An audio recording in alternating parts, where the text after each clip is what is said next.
132. Nope. Ladies and gentlemen, welcome to SpawnCast episode 132. Got a whole bunch of people here. Evan said we should go through intros quick because there's a lot of stuff to go over and talk about. So let's see. You know the usuals. We have Jordan. Jordan, what's up? What's going on? Glad to be here. We got Sean, RG5. Good to have you here. And Max, of course. And Evan, and then Nate. I was going through them quickly. Wow, didn't even say anything about me. You forgot it's our fine. names. Guests. Well, I was going through the guests. Yeah, I was going to give that a let's little more time. Oh. What were you saying? What's up, Max? What were you saying? I just want to say real quick, holy crap, Konami's coming out with a new game, and it's another Silent Hill pachinko machine. Aren't we all so excited? That's the #1 news this week. So yes. Remember when Konami said that their main focus is actually going to be like consoles again? Oh yeah, that was a lie. I heard, but Contra, man. Contra. Oh god, yeah. Oh yeah, but Contra. Contra. Nate does not have his mask with him, but he is here. You just can't see him. Yes, I am. Nate is here. Then we have two guests tonight. We have MVG, Modern Vintage Gamer. How are you doing tonight? What's up? Thanks for having me back on the show. I'm doing very well. And Max, I just want to say, go to Vegas sometime and see how many Konami slot machines are in the casinos there. There's a ton of them down there, man. There are. Are you serious? Absolutely. Yeah. They got like a big factory out there. So there's tons of slots down there. I have no idea. I've wanted to go to Las Vegas because I've never been anywhere near Vegas. I wanted to go there because there's a big Star Trek convention there, and I'm secretly obsessed with Star Trek. So maybe I'll stop in and visit the latest Silent Hill game.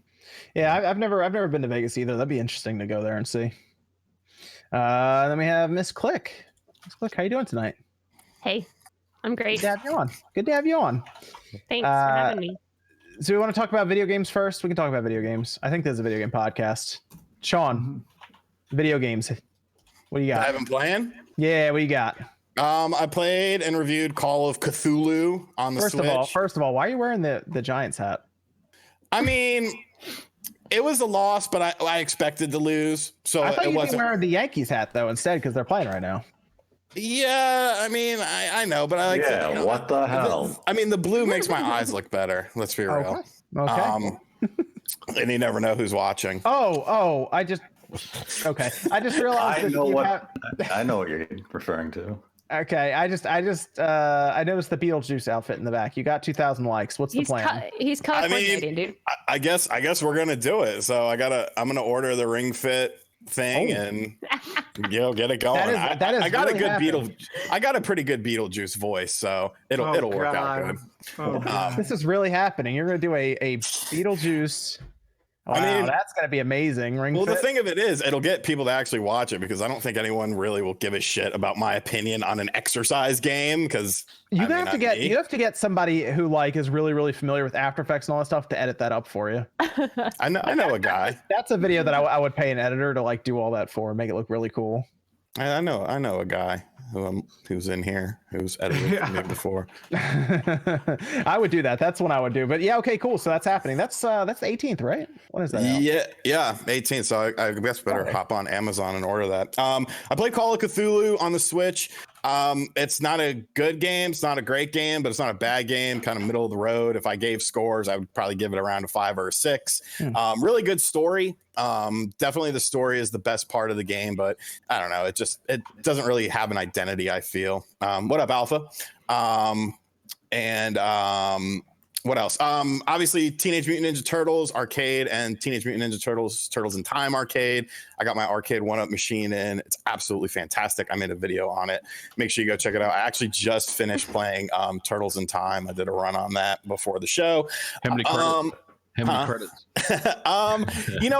Here's the funny thing. I was not familiar with the arcade version of Turtles in Time. I grew up playing the Super Nintendo one over at my cousin's house, and so I never really played. It's a little different, isn't it? There's different. There's less levels. They included more levels in the Super Nintendo version, but I definitely think the audio and stuff and the graphics are way better in the arcade version. Like the animations and stuff. There's a lot more voice samples, which are really nice.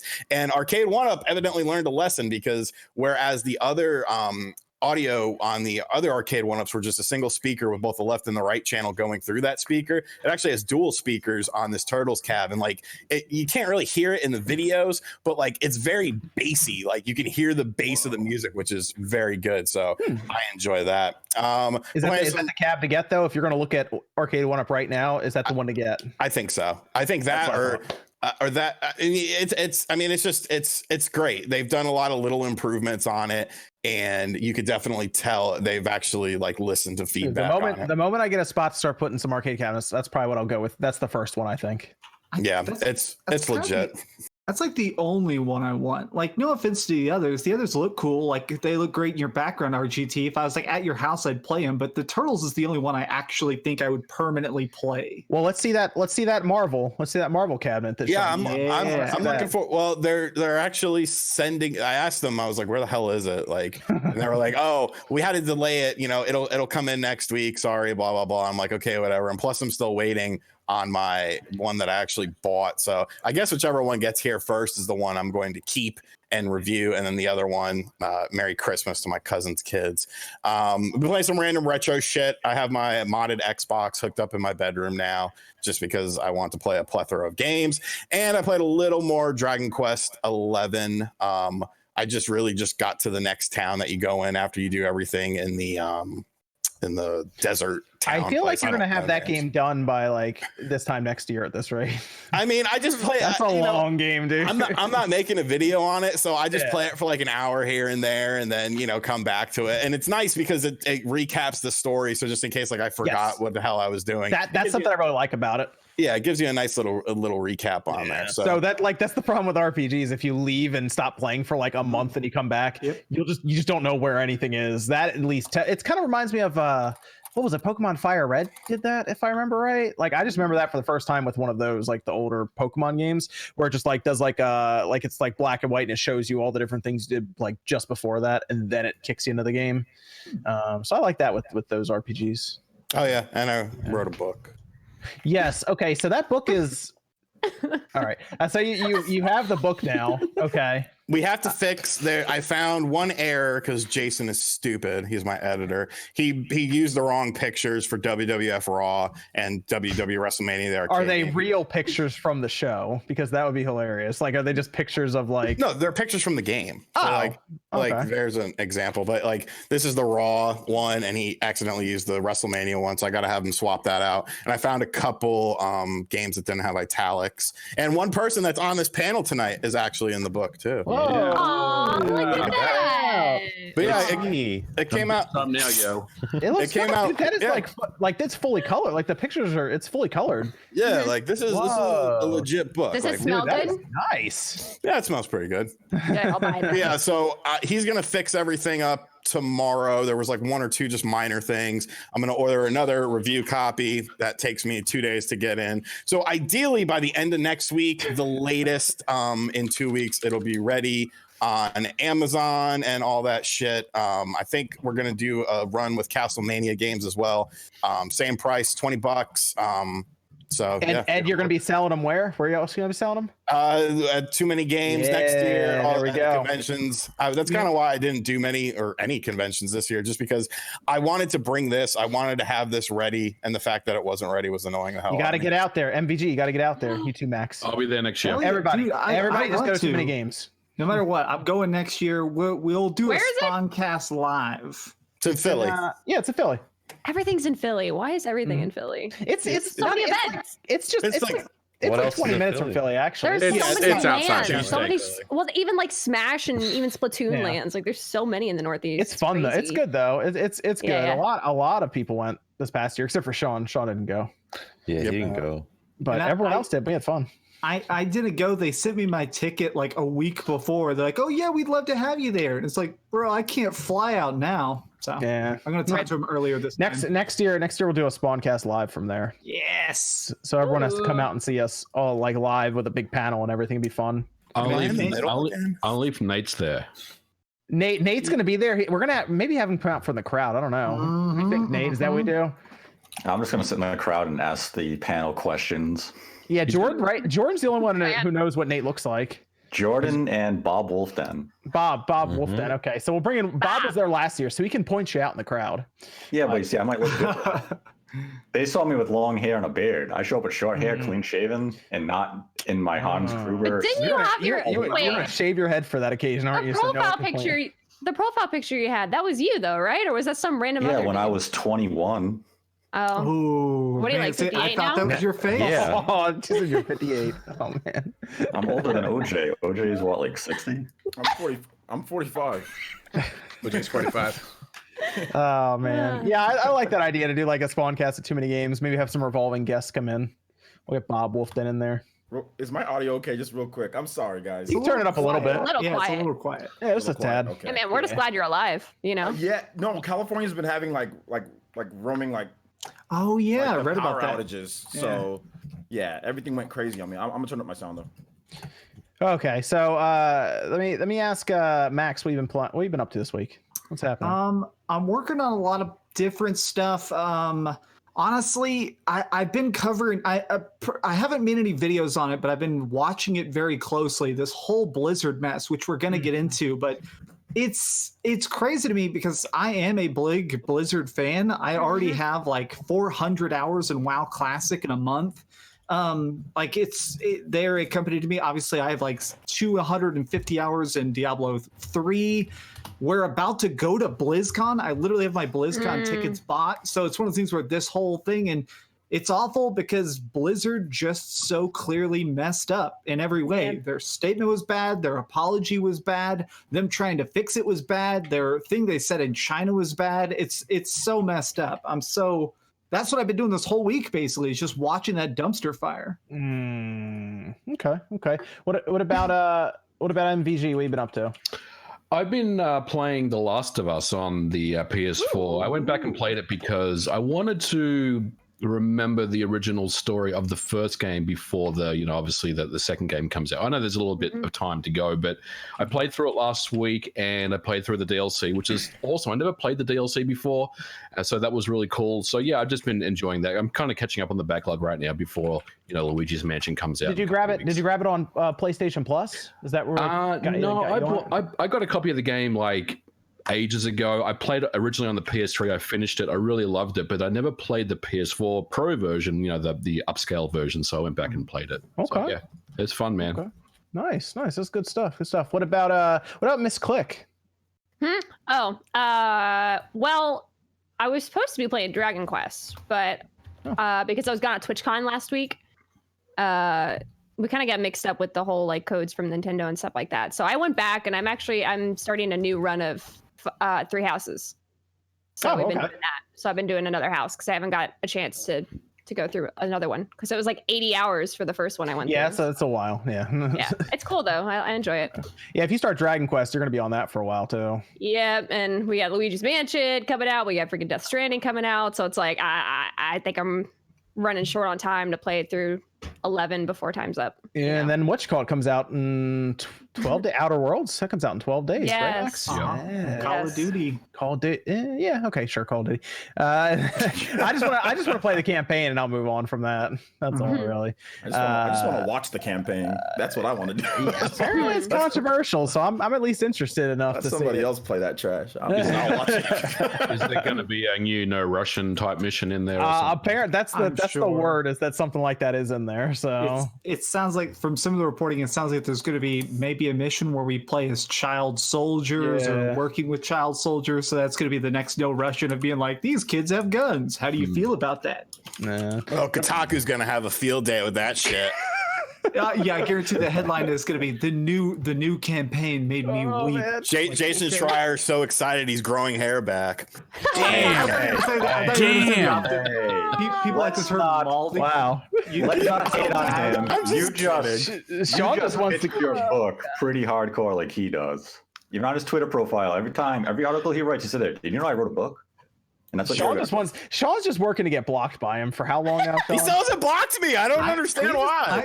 Dude, I'm blocked, and I literally made one joke at him. I literally said, "I love your cringy tweets," and he like grandstanded of like nothing of this man's work is even worth interacting with, and he blocked me. I was like, Fuck you, Baldy. That's all. Sean just wants to get blocked. That's all. That's all Sean's doing.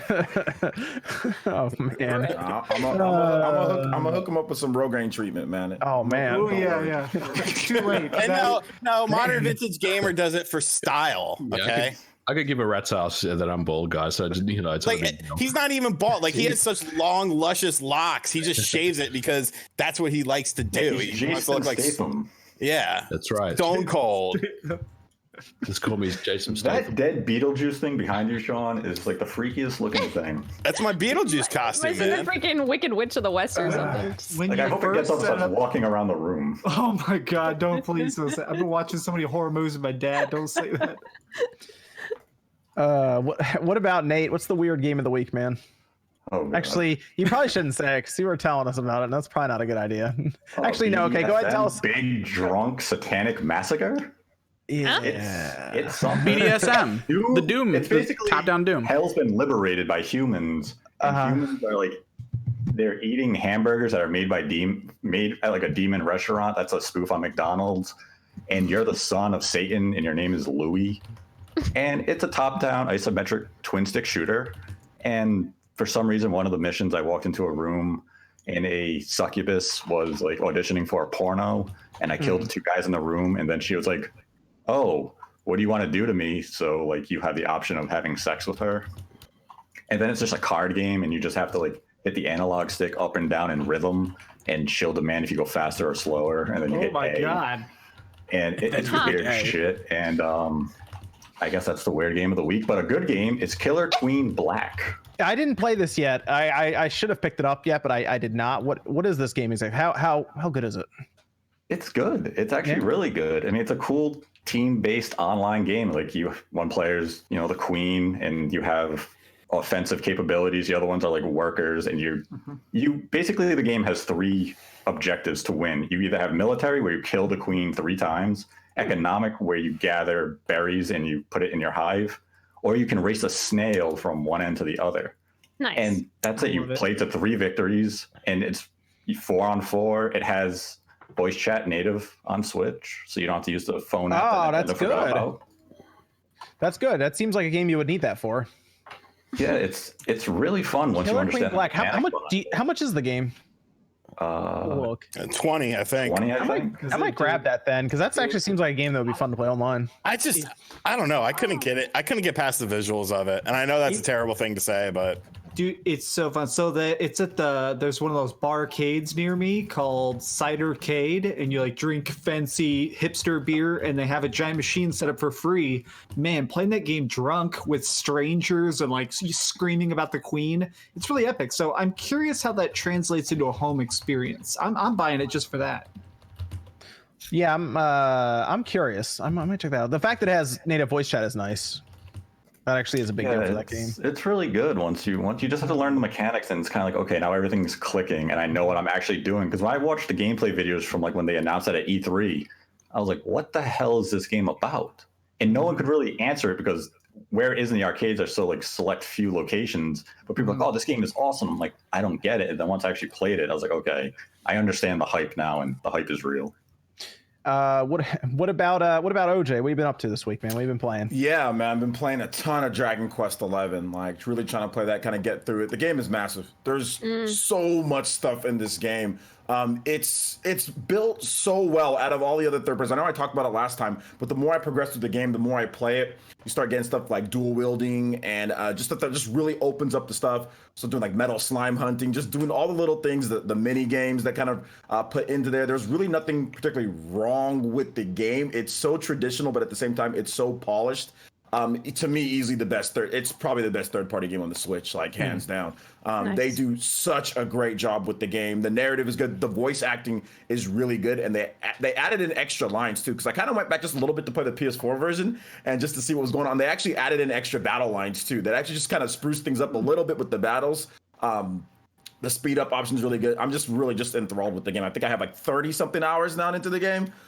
So just been playing a ton of that, and I kind of brush it up a little bit more on Smash Brothers because Terry's going to be coming out pretty soon here. Oh, yeah. So Oh, true. next month, yeah. So just been brushing up on Smash, And I also played this. There's this free-to-play game called Asphalt Legends. Oh, I've been playing. I was going to talk about that too. Yeah, that I've been playing a bit. I've got a video that I'm doing for them coming up soon. So yeah, but it's impressive for a free to play game. I know it's been on mobile forever, but it's actually quite impressive and it's fun. It's kind of like Burnout. Like it is like Burnout. I was gonna say you can double tap and like spin your car around. Yeah, it's cars. Exactly. That's why I bet you were like, oh, snap when you first saw it because I had no idea about this game, you know. And it's free to play, so anybody can just go out there and play it. There's hella microtransactions though, so just. Well, yeah. I just wanted to see what it was. I was like, all right, let's grab Asphalt because I play a lot of the racing games. Like Need for Speed's out next month, and I'll probably be like one of the only people to buy it, but I like the racing games, so I'll grab that. But you're right. It's like Burnout, and they have all the actual cars in there. Like I started with like Lancer Evo 9, I think, and you can upgrade your cars. You can upgrade your cars. You can like anytime like you drift, like you get boost power, then like you can do different styles of boost. Like you can do like a perfect kind of like I don't know like gears. I don't know what to call like where you have to press like double tap and like you press like within like a window, and it gives you like an extra boost. So they even have like different styles of strategy within boosting. So it's pretty cool. Man, I actually like it. I think it's fun and it's free to play. But like I said, tons of microtransactions. But you can just still play through the game normal though if you want to play it. So I've been playing that. What about Jordan? Just a lot more Borderlands 3. You and your Borderlands. It's good. I'm just having fun, man. It's great. I love it. Oh, do we have Alpha Omega Sin in the chat there, Sean? Yeah, he's hanging out. Cool. Oh, cool. How's you an Alpha? I had him on a stream recently. Dude, Alpha, seriously, come on the show sometime. We would love to have you on. You are such a great voice. Seriously. Yes, man. And I wouldn't be the most vulgar person on here for once, which would be nice. Shut the fuck up, Sean. I did a stream with him and he was actually really chill. We just talked about like Final Fantasy for like and horror games for like an hour. He's so awesome, man. Can somebody tell Alpha to stop making videos once a year? I mean, Alpha, I like your. I've been watching all your. Can you stop making videos once a year because they're all good? They're all really good. So can you just? I mean, maybe 2 a year, maybe three a year. Come on, pace it out a little bit better, my man. You used to make videos all the time, and I was like, oh, this is great. I used to watch it. Like, you got to make a video just a little bit more. Just a little bit more, man. I also played. Let's see. We talked about Asphalt, ukulele. Anyone play ukulele? Side scroll ukulele.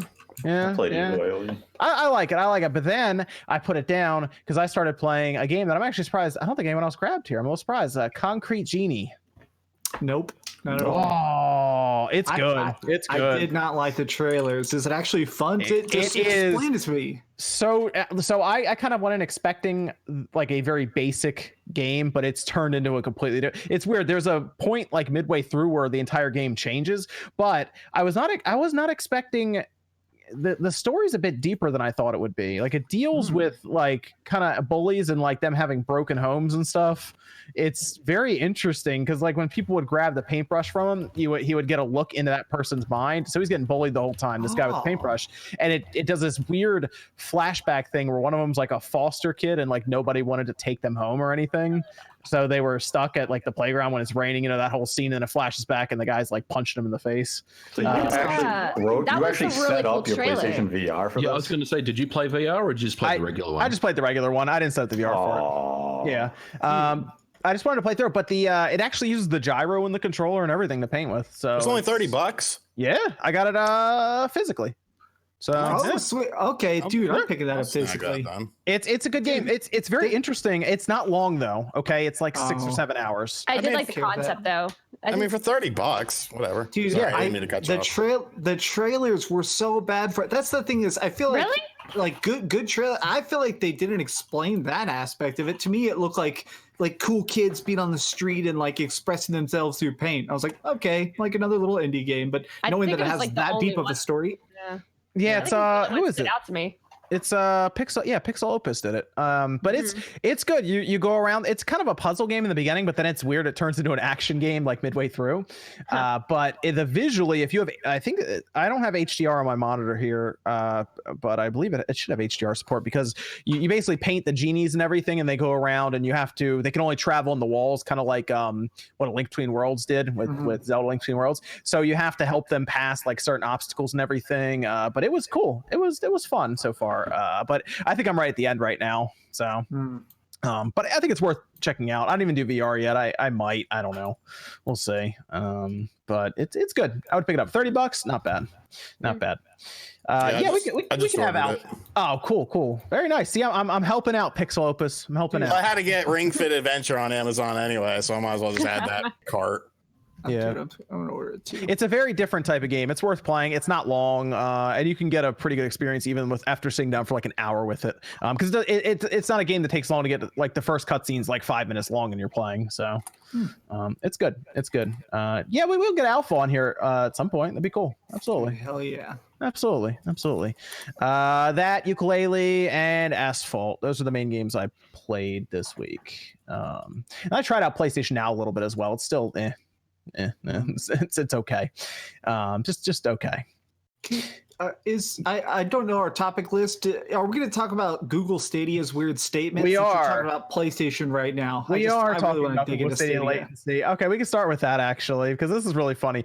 Google Stadia latency is apparently going to be negative latency. Is this new thing that they're coining? And the idea with negative latency is that over time it will learn your abilities, your methods, the way you're playing the games, and how you usually go about it. And the idea is that it can eventually work to predict your button presses before I guess you send them in, so that way it can cut down on even a couple milliseconds in terms of latency is helpful.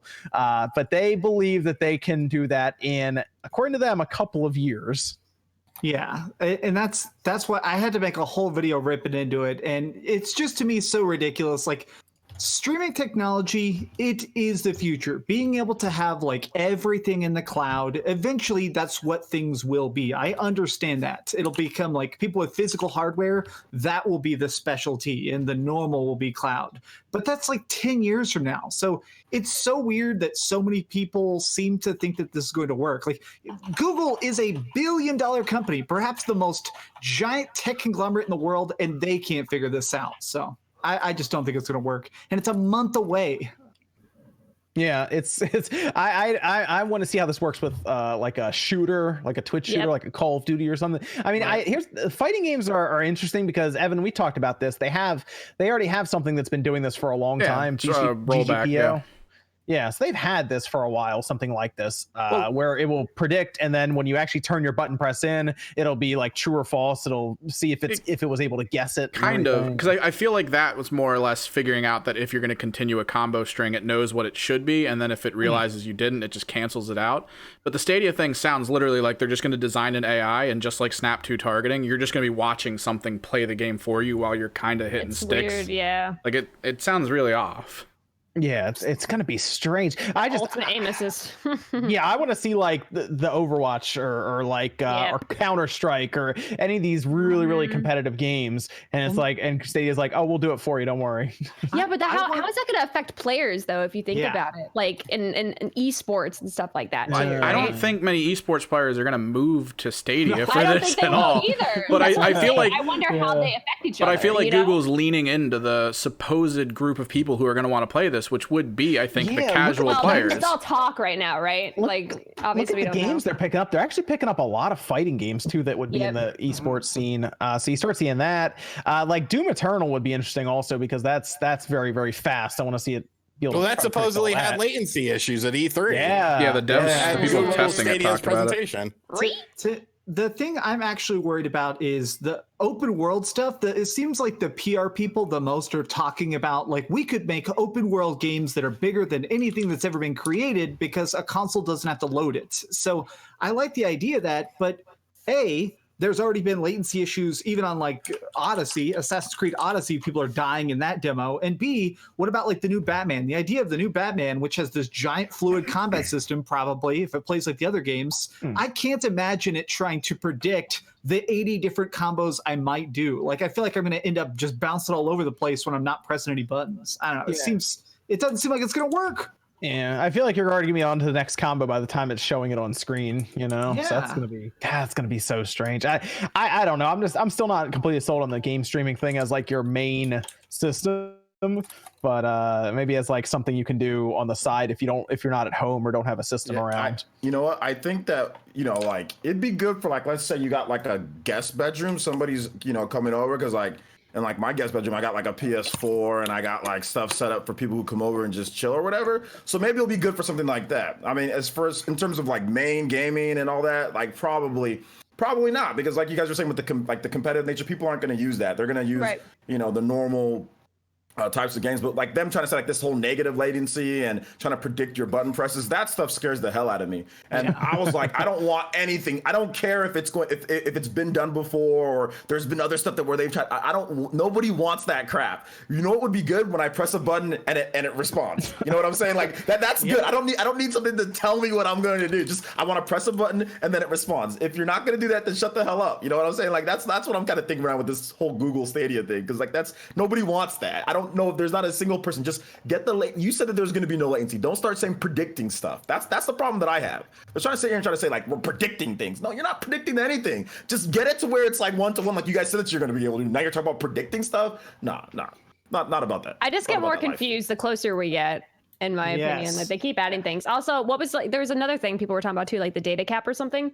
Yeah, you're gonna run into. I'll run into that even probably at some point, because it's Comcast has this weird like 1 terabyte data cap that they don't advertise, but if you go over it, they get mad at you about it. Like MVG has Google Fiber, so he's fine. Yeah. I'm gonna get one because I do have Google Fiber, so I have 1,000 up, 1,000 down. So if that thing doesn't perform well on Google Fiber, then everybody else is screwed. It's a certified piece of crap. Exactly. Are you gonna review it in VG? Because I feel like your opinion is gonna be very unique. I would love to watch that. I never had planned on getting one of these things, but now I kind of do, because it's going to be an absolute dumpster fire. Did you already pre-order it? No, I'll probably pick one up though. I'll pre-order one. I pre-ordered it. I pre-ordered it too. I canceled my pre-order, and what I'll do is I'm gonna get the service, but I'm not gonna pay for their stupid controller. Like, I want the controller. That's what I'm interested in, is the controller. Yeah. Dreamcast guy, I said I'd buy one for you if I wanted to see a review. Did you? I'll give you my secret address, and you can send it to me, and then I'll look at it, and be like, all right. Yeah, I want that controller. That's gonna be interesting. How much was the bundle again? Like 130, 130, 129, right? 129.99. And what was it? I can't even remember now, but it's like you get a whole year of the system. I think it's like a month, or it's like 3 months. 3 months. 3 months. 3 months. Yeah. 3 months of the premium service. Yeah, and it's Destiny 2 comes with it. And Destiny.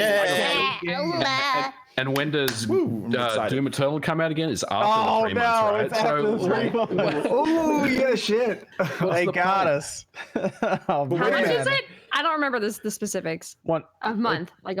Oh, it's like $10 a month. It's $10 a month, but it's supposedly in spring, and this is what people always correct me on. Apparently, in spring, it's going to have a free thing, some sort of free thing where you just buy each game. So, like by the time Doom Eternal comes out, theoretically, you could, like, if you just hate the game but you want to buy it, you could buy it on Google Stadia. That way, you don't get a good experience. Here's the thing, though, guys. You still, even with the premium service, it's not like Game Pass or whatever. Like, you still have to buy games. Yes. Yeah. There's just some games you get for free or get for free, but you still gotta buy games. Like there's still like gonna be, even if you have the premium service, there's still gonna be games that are $60 that you have to buy if you want that game. That's the problem. And they're gonna run into xCloud. And xCloud is probably gonna be built into Game Pass Ultimate. Just have to start asking for Stadia review codes, man. I don't know. I know, right? Well, that's something I said in my video a while ago that scares me the most is if Google Stadia ends up being successful and the cloud grows. Could you imagine, like, if Google Stadia actually became giant and all of us actually had to review games, every review code would come from Google, and as soon as you say something bad about Google, up your channel's just dead. You can't do videos anymore. Yeah. I just thought about that. I just thought of that. It means like Nate, do you have Game Pass Ultimate? Yeah. Yeah, because you got Gears early as well, like when they did that, like on Game Pass Ultimate. That means, let's say that they take xCloud and they're like, xCloud is already just part of Game Pass Ultimate. If you have Game Pass Ultimate, you have xCloud, and that's like the Xbox Live Ultimate thing. You might just use it just because they just gave it to you, basically, on a service. Yeah, it's already part of a service I'm using, that I would just use it for convenience. Yeah, that's I have my phone, and for some reason I have a Bluetooth controller with me. Yeah, well, apparently they have it set up so you can use touch. I don't know how well that'll work though. Controller. Yeah, it depends on the game that's going to use the touch screen. But like, if all of a sudden, I'll say we're in 2021 now, so let's jump ahead 2 years. But you're at too many games. You're not going to lug your Xbox Scarlet with you. You want to play some Halo Infinite. or Halo, whatever the hell it's called, and you're just sitting there with your phone and be like, I'm going to use xCloud. I'm going to play some Halo multiplayer in my hotel room. Yeah, right. Hey. On hotel internet. Hey man, you know what? If it works, it works. There you go. If It'll literally be McDonald's Wi-Fi. yeah, 5G network can handle that stuff. 5G, we still got a while to go, dude. Apparently 4G LTE can't handle it because it's they'll probably just do 720p to your phone, which it'll be small enough so you probably won't even notice. But even that apparently is not using. Their big thing is to get the amount of data that it uses down. That's what xCloud's been focusing on, whereas Stadia is like 8K. And it's like, wait a minute, how much data is that? So like I think Microsoft's focusing a bit more on that 720p image for your phone, but like much less data, which I think is better anyway. Like we're not like, oh, look at this 4K image on my phone while you're playing like your 5-inch phone or whatever. I don't know. It seems better to get something that's more data friendly over that. But Sean, you're on that day one, right? Stadia. Day one, right? No, I could give a shit about that. You should totally get it, Sean, and like 10 years from now, write a book about it. Dude, see, no, that's not what. See, the thing in my mind, it won't even take 10 years for me to write it because it'll last like a year or two, and then you write the book then. Yeah. Dude, they're gonna Google Glass this. I guarantee it. It's gonna come out. It's gonna be on every stage at tech conferences. They're gonna talk about the power of the cloud, and GTA 6 could have 8 million concurrent players, and then like next E3 it'll already be dead. Sean, are you saying that xCloud's just gonna run over Stadia like that? Yeah, I think so. I think so too. Yeah, I think it's so too, bad. Everything's going to run over Stadia. Google is their own worst enemy with Stadia, and if it's still here by 2022, it's going to be a miracle. Yeah, I think it'll be interesting with xCloud, which I guess is going to launch soonish in the beta. I already signed up for it, so I think that's probably going to launch sometime in November. Have you ever just thought like, what if we're wrong and it's actually awesome? No. Well, okay, so here's the thing about Stadia. They did that beta a while ago for Assassin's Creed Odyssey, and it was called Project Stream, and I tried it. And it wasn't bad, but it wasn't great. And that's with a game that's a bit slower when it comes to moving your camera around and controlling and everything. So maybe they do something and it is actually decent. But even then, I'm a bit more concerned about them not having a subscription model ready to go at launch. But we'll have to try it. We'll see. Yeah, that's my biggest problem is it's not going to be able to stand up to xCloud if we already have Game Pass. For me personally, I'm just thinking like if I'm streaming games all the time, like I just want to know how that's going to be an experience for people who stream games all the time. Like if they're streaming two things at once, it's coming in and out.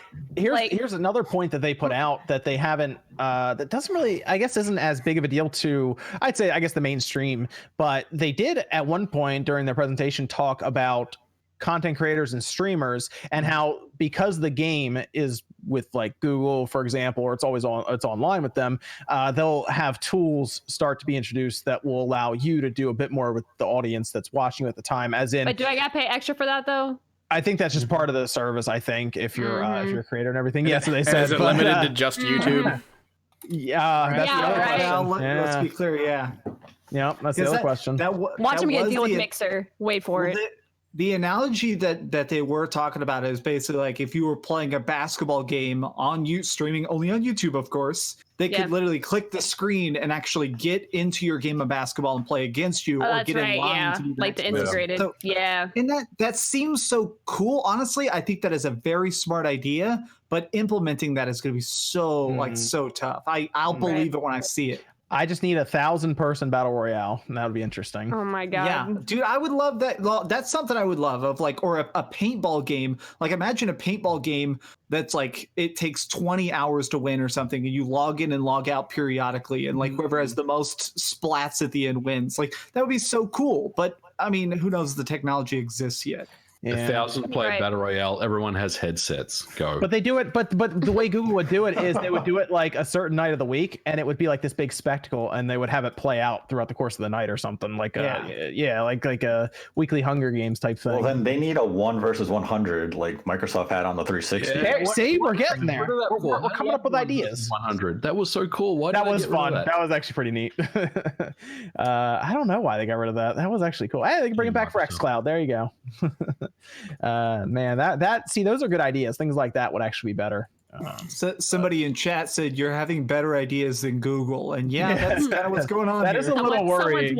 Someone's watching right now. Well, we had Sean and I came up with some good ideas over on Press Start podcast. We were like, why didn't Google just go out and start just bringing back old games and franchises that everybody wants? Like, go get some of those old RPGs, fund them, and bring them back. Well, they have guilt. I mean, what do you need besides guilt? Yeah, but if they just stood up on stage and they were like, Skies of Arcadia is coming back with a sequel, and you could only play it on Stadia. That's what I was about to say. Or even Xenosaga.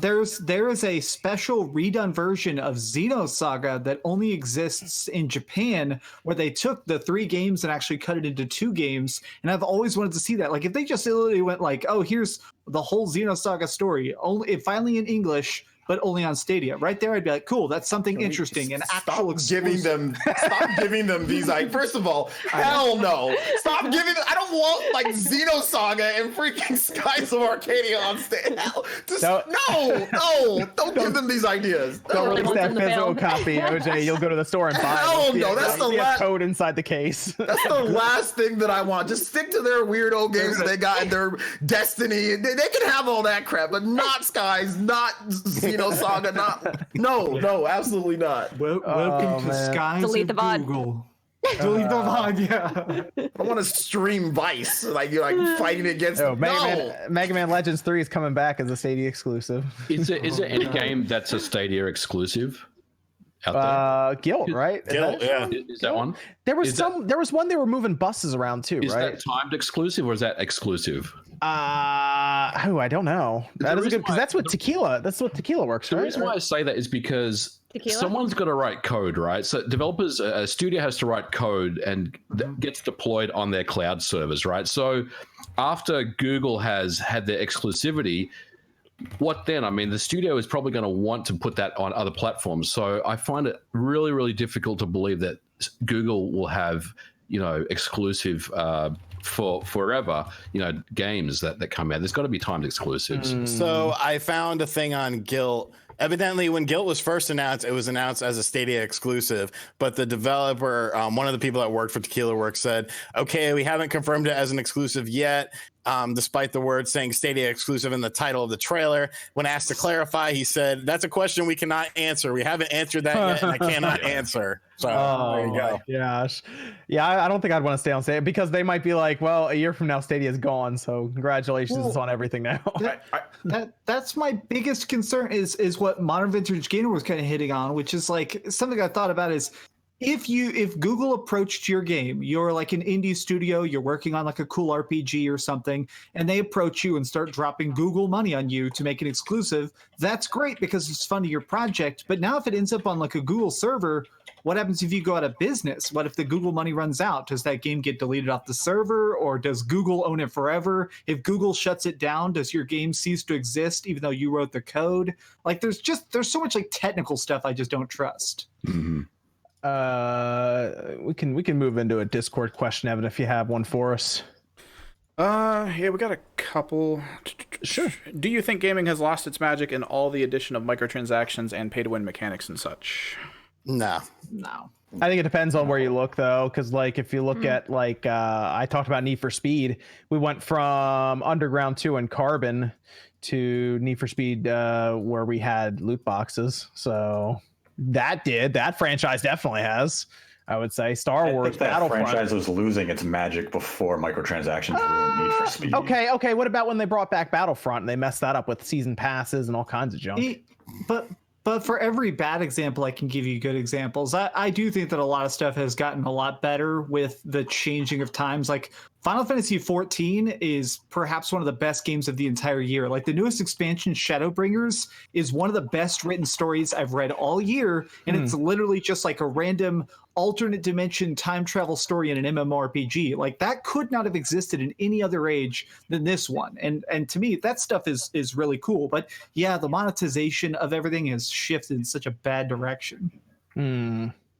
I think it just depends on the series and stuff you look at, because some games have just gotten better as they've gone along anyway. So I mean, we still have to see Shenmue 3. That might be one of the best examples, just see if how that franchise has evolved But that's soon, right, Max? That's in a month. Yeah, I hope it sells. Honestly, I see a lot of people talking. There's now 2 separate special editions. I've pre-ordered both of them, and I'm excited for it. But I don't know. I'm got my ear real deep in the Shenmue community right now, and it sounds like people are kind of afraid that it might not just. I mean, it may not even sell 100,000 copies. You know? Oh no! Hey, I mean, they got that Epic Store money though. They're fine. Hopefully, right. Hopefully. It should be. You want to hit us with another one, Evan, while I pull up these super chats? I guess we can do a kind of a softball one. Who left? I think OJ's power cut. OJ's power. No. Power went out again. All right, chat. Channel your positive energy. It's China. This computer would be powered by it. Oh no! Jesus Christ! Wow, we're kind of moving in, right? They're Segueing. they're picking us off. Yeah, Right. go ahead. Kind of a softball. Odds on one more direct before the end of the year. Nah. You don't think so? We're talking think about so. game focus. I was gonna say, what were we talking about? There's no qualifier. It just says direct. In that case, Then yes, there will be a yeah. direct before the end of the year. I believe that will happen. I'd say middle of November. I think they're going to do one just talking about their games that are.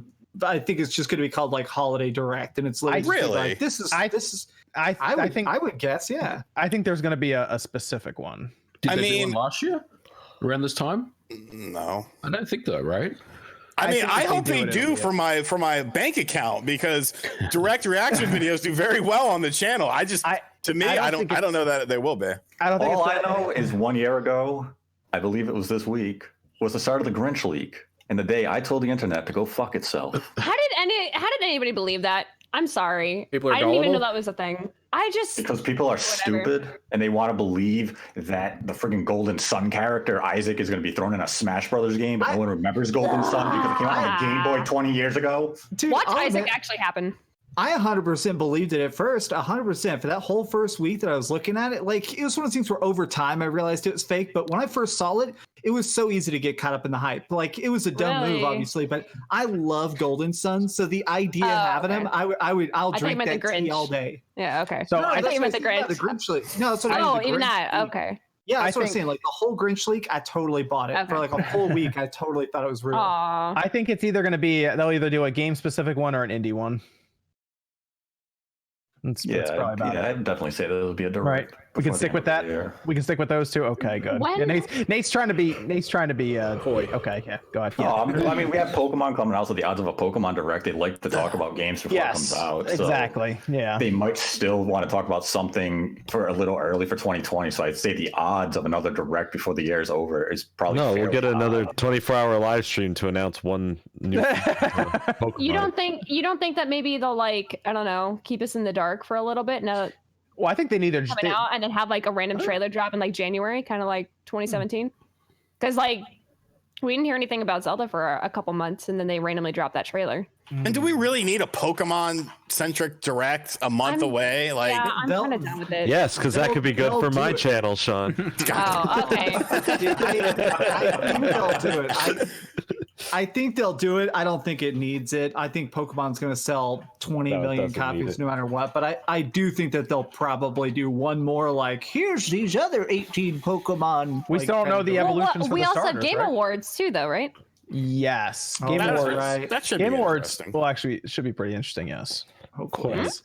2 announcements, maybe. It's gonna be just literally a 2.5 hour blowjob on Hideo Kojima. Oh gosh. No, we're gonna see Reggie there, right? He has Reggie to. should be there. Yeah, Reggie should be there. Yeah. Yeah, that'll be cool. But Better announce game of the year.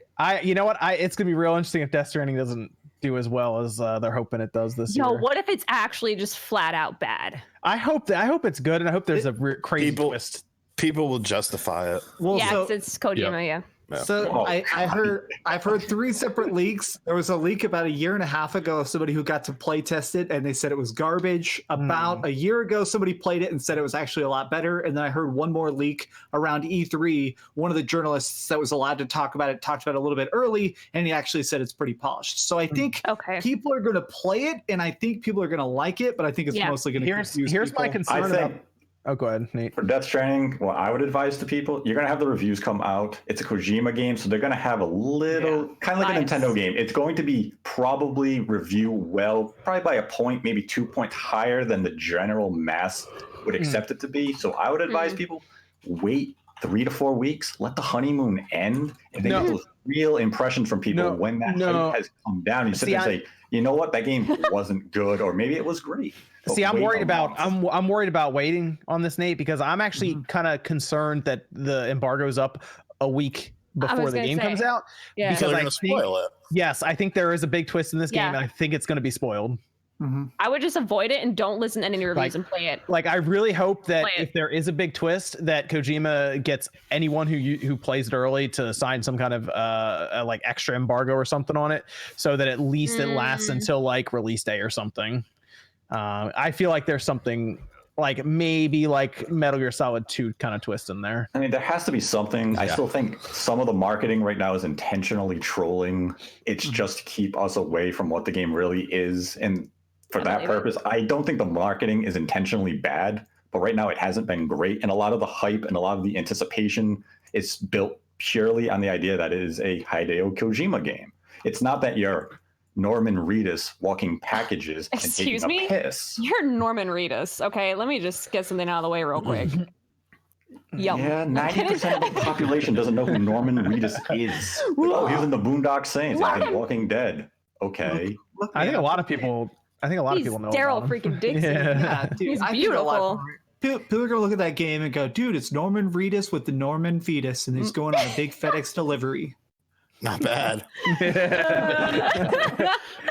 Let me go through some of these super chats before we talk a bit about Blizzard and then the PlayStation 5. We have Fish Fan says, RGT85, congrats on the book. Thank you. Deli Meat of the Week.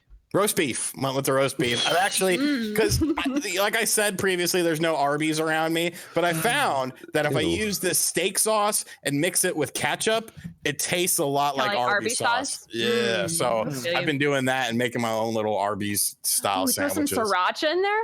Ooh, that's not a bad idea. Hell yeah. Mr. Crane says Digimon World 1 to 3 on the Switch is all I need. I remember renting the first one way back when, and I did not get that game when I was younger. But I went back and played it again, I think like 3 or 4 years ago, and it wasn't as bad. Ethan R says Jason put Pokemon things you can't say because you'll get demonetized on his channel. sounds about right. Yes, and then he says, what happened to Shirtless John? We're working on that for some kind of charity event or something. I don't know. We'll do something with that. I mean, if I'm putting on the Beetlejuice costume for Ring Fit, I think you need to take off your shirt at some point in 2019. But you wearing a Beetlejuice costume is no. But I'm going seems like a thing you do every day. It's just the natural outcome for you. Wait, are you playing? Hold on, are you doing Ring Fit in the costume? Yes. You need to like TOS check that for rips, like because you're gonna be squatting and stuff. You have enough room, right? Yeah. Okay. We're gonna see those balls of juice are in a bag. And I mean, I'm doing the makeup for it. I have a makeup kit. I'm doing a voice for it, so it's not going to be RGT dressed as Beetlejuice. Like Beetlejuice is going to be a separate character in the Dude, that's gonna be good. You're that kind of YouTuber now. Dude, you need to get somebody to edit. You need to get someone to edit that for you who knows After Effects. Get Jordan, man. Yeah, also, you gotta dance. He's not busy enough. You gotta dance around a green screen at least a little bit, just so you can have that extra B-roll in the bank. Yeah, I still have a green screen, so. Yeah. Okay. There we go. Asan says, can the panel please tell OJ The Last of Us isn't a movie game? His last podcast was straight PlayStation Naughty Dog hate rhetoric. Dude, that was rough, man.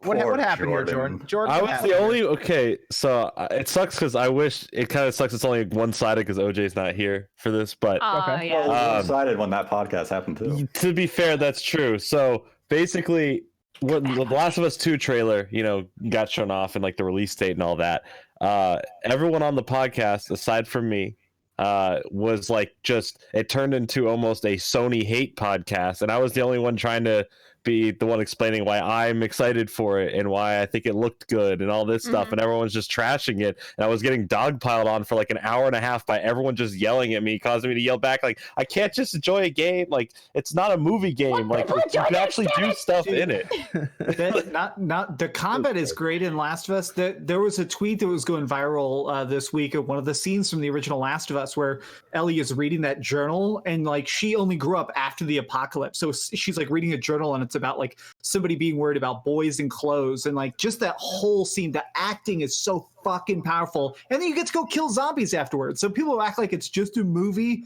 are just wrong. I hate that. I haven't got a chance to play it, but it seems like it's an immersive game. I like games like that. It's not like a super long game. I mean, it's like people often say like God of War is kind of like a predecessor to how The Last of Us was set up. Is that true? Yeah, very much. Yeah, I loved God of War for that reason. So you should play. The most interesting thing is God of War kind of just has like one combat style. Basically, there is sort of two different styles of combat in The Last of Us, because you fight humans who are really intelligent, have guns and stuff, so it's sort of more cover based. But then there's also stealth based. Well, the other stuff is sneaking, because the clickers, like they're these zombies that have no eyes, and if they touch you, it's an instant kill. So there's these big stealth sections. Good. It is. So you can like throw stuff to strat. There's like all kinds of cool stuff you can do. That sounds really fun. Yeah, I've been dying to play it for a hot minute. Yeah, it's on PlayStation Plus right now. Yeah, I don't think The Last of Us is as good. Dude, I've been gone. I don't think The Last of Us is as good as a lot of people make it out to be. I think it's an 8.5. It's a 9. It's definitely a high tier game. But as far as like one of the greatest games ever, to me, it was not. There was too many things I did not care for in The Last of Us that sort of held it back for me. That's just me. You know, people disagree. That's fine. I think it's one of the best games ever on the PlayStation 3 and on the PS3. Yeah. Yes. Oh yeah, I'll give you that for sure. It's top 50 best games ever in my opinion. Well, it's between that or Uncharted 2, I would think. Yeah, I would agree. Yeah, I'd agree with that. I think the problem with The Last of Us, at least for me, is I played it. It was an amazing experience. It was a once in a generation experience. Yes. But it was such a dark, gritty game. And it showed such the darkness of humanity that it's also a game I don't. But the game I don't want to go back to. It is that kind of stuff. You have cannibalism. You have the people. It's the absolute trash of humanity of what we can become. But people watch worse than that. Well, didn't you just like play a game with a freaking succubus and porn and? It plays it. The way it does it though, like when it introduces cannibalism. It shows what we can become in nature when we are pushed to the brink. Well, and like fathers dealing with their kids dying right in front of them, kind of stuff. I mean, like it's powerful. Let's be real. Like, you ever look at like someone's thigh and be like, get some barbecue sauce, some ketchup. It'll be delicious. Let's put it on the grill. Listen, Pennywise. Well, no, I'm just gonna look, Sean. What you do on Tinder is your own business. I mean, I don't know if it came down to it. You're talking to girls. You're like, all right, you swipe right. Show me your thighs. Oh man. This is one that Nick is asking here. Sean asking, any chance Arcade 1UP releases a Simpsons cabinet? I think if they can get the licensing, yes. And since they managed to get Turtles from Nickelodeon, I don't see why they couldn't. And obviously, they know how to do 4-player boards now.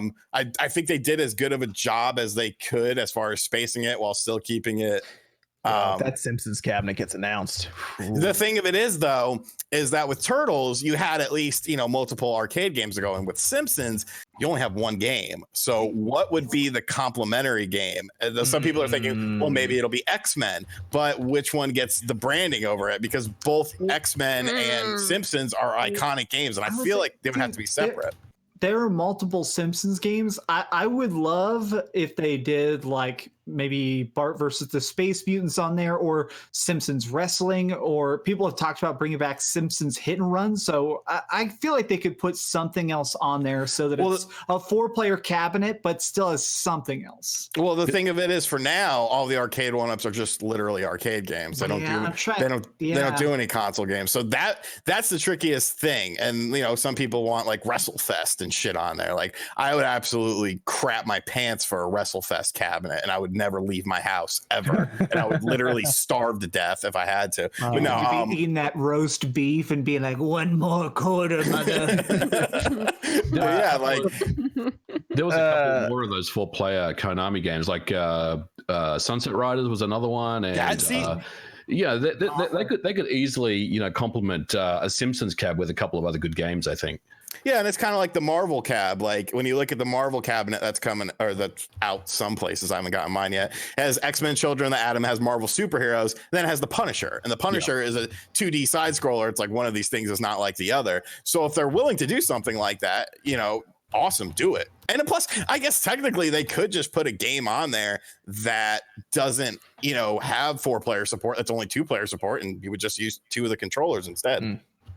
Let me go through some of these other super chats before we move on. Dr. Clausa says, if Killer Queen Black is even close to as good as the arcade version, it might be a personal game of the year for me. Can't wait to pick it up. Yeah, we'll look into that, Nate. We can play online, see how that goes. It's Mama Luigi, no message, $1. Thank you. Ziljan says, am I the only one who doesn't care if a game has native voice chat like Discord exists? I don't need Xbox Live Day's terrible quality voice chat. I like native voice chat. It's convenient, especially on Switch shit, because I don't want to use my damn phone or whatever. Switch is different. Yep.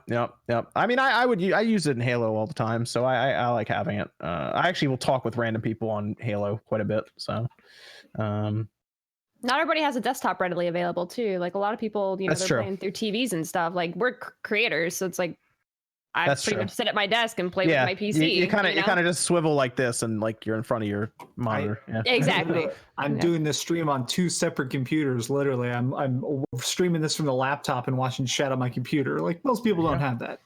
Right. Rasta says 321 miles to go. Glad y'all keep me up. Very cool. Very cool. Christian says, do you guys are following esports like CS:GO? Evan is the big esports person. I don't know. Miss Click might be as well. Yes and no. I stay away from CS:GO. I haven't been able to pay attention to CS:GO in a while. They just said esports like CS:GO. Oh, yeah. Yeah. Can I mention this right here? So there's about to be a giant esports thing happening with WoW Classic. There's going to be a big Duelers League. I am in it. I am one of the people. If I win, I get like $25,000 or something. So I am competing, and I want to make this official statement now. I want to compete, and if I manage to win this, I want to donate half of whatever I get if I do manage to win. I want to donate half to some sort of Hong Kong-based charity so that we can kind of use Blizzard's bad will towards goodwill. So I got to do research. I still don't know what group. I need to figure it out. But if we can, if I end up winning, if I win, it'd be nice to be able to give like $12,000 or something to people who literally are fighting for their freaking lives in the streets. So, and the other half is going to the complete Sega 32X guy. The other half actually is going to my wedding. We're trying to figure out our wedding. So. Oh, can I also say something too? What is with this slander and me with The Last of Us? Y'all need to calm the fudge down. Listen. Unbiased. We did say it felt one-sided because you weren't here, so we talked. What is this slander? Look, I said the game slower. No. Listen, the game, in my opinion, it's a good game. It's just I had an issue with some of the gameplay. Oh, that's it. That's it. I think it's a cinematic game. I think the graphics are good. I like what I saw from the game, and that's that. That's all I said. I don't understand. I didn't like the puzzles. That was the big thing. I think it's like the worst game. I don't think it's the worst game in the world. I think it's a great game. I watched the whole game. I played halfway through. Wasn't for me, but I understand why people like the game. I don't understand why people think I freaking hate the game and I think it's the worst thing in the world. I think it was like a whole bunch of people and then one person was more the thing. I don't think it was you specifically. Oh, I'm just saying. I mean, people in the chat, people saying, OJ, you said this, OJ said, whoa. I don't want to call you out, OJ, but when you invited me to your house, you sent me a picture of your urinal you have in the spare bedroom, and there were copies of The Last of Us in the toilet. So I don't mean to call you out. Three copies of the game, right? Jesus Christ.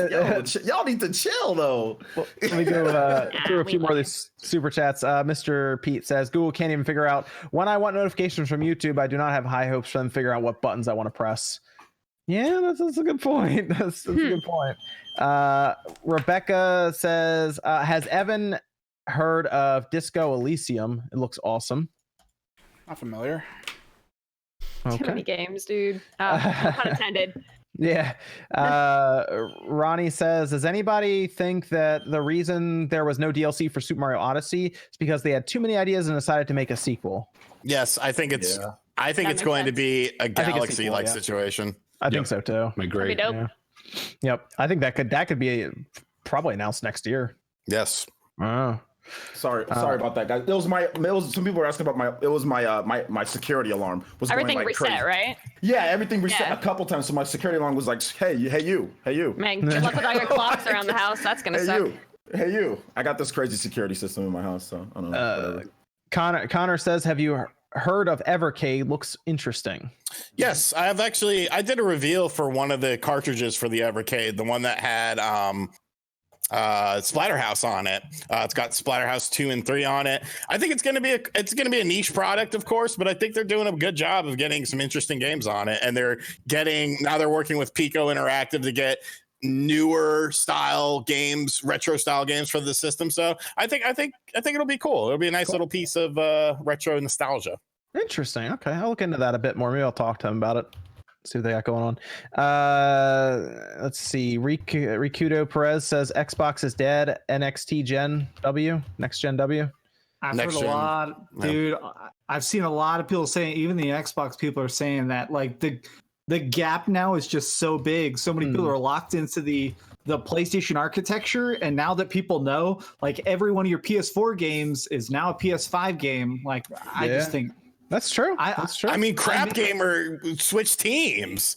Yeah, That should have been the sign right there. Well, so I made a video predicting this, but I genuinely believe that the PlayStation 5 launch may be the biggest console launch ever. Okay. I could see it. I think it's gonna depend on the price too, though. Do you think? Yeah. Do you guys think that Halo Infinite will not come out for the One X though, or do you think it's exclusive to the Scarlet? I think it's gonna be on everything. Yeah, I think it will It'd be smart to have it on everything. Yeah, I think it's gonna be on there. Just it'll be lower resolution, or who knows? It'll probably look terrible on the base Xbox One, but I think it'll be there. That's gonna be such a weird thing to navigate for Microsoft.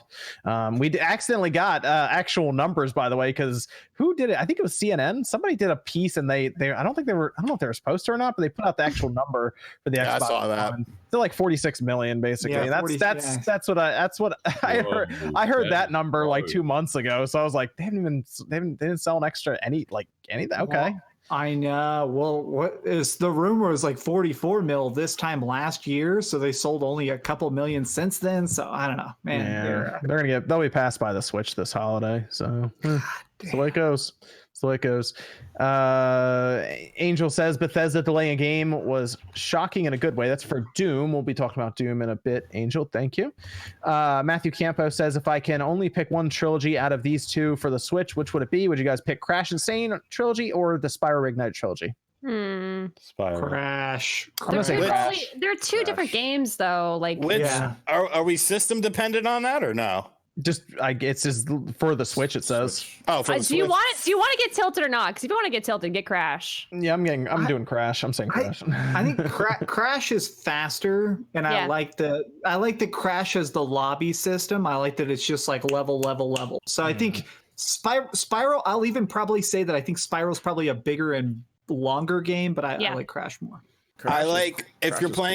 If you're playing it in handheld mode, though, I think Spyro, if you play handheld mode a lot, Crash definitely has that Vaseline effect a lot you so than Spyro does. Does it? I didn't know that. I think also Crash, it all comes on one cartridge, and Spyro, you gotta download. That's another good point. That's true. Yeah, so physical Crash is dope. I got it myself. It's cool to have everything right there on the cartridge. I think that's dope. Jordan, which one do you pick? He said Spyro immediately. Hi, Jordan. Yeah. Hi. Yeah, immediately he said Spyro. Let's move over to Blizzard.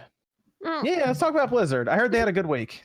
Oh, God. Max, you said you were following it quite a bit. Tell me what happened to Blizzard. So initially there was a Hearthstone. It's their card game. It is very big. It's now on every system, even cell phones. it has a very big competitive scene that just keeps getting bigger and bigger. There was a like grand final tournament over, I believe, in Korea. A gentleman, when he won, was allowed to like give a short speech. He went off camera for a bit. When he came on camera for his like victory speech, he was wearing the face mask that the protesters are wearing over in China, because if you were seen, protesters are literally being kidnapped. So since there's cameras and stuff in the malls, they wear these masks to basically try and hide their identity. And he said, freedom for Hong Kong, revolution of our time. Now, that's pretty normal. Okay, it's a political statement. Say what you will. Freaking, oh my God, did Blizzard lose their minds? The kid won $10,000. They fined him $10,000. That way he would not get his prize money. They just basically yoinked it back from him. They banned him from Hearthstone for a year. I think stream's dead. Is it dead? It oscillated for a bit, but it should be back. China attacking. Oh God. Refresh. China. I was going to say, they're shutting us down, man. I know, right? Hold on. Refresh the stream. Hold on. Let me. You need one of those security systems, man. It should be back up. Yeah, you want to refresh the stream? Yeah, it's fine. Are we on a secure ISP? Yeah, I know, right? Like how that's secure where is Comcast?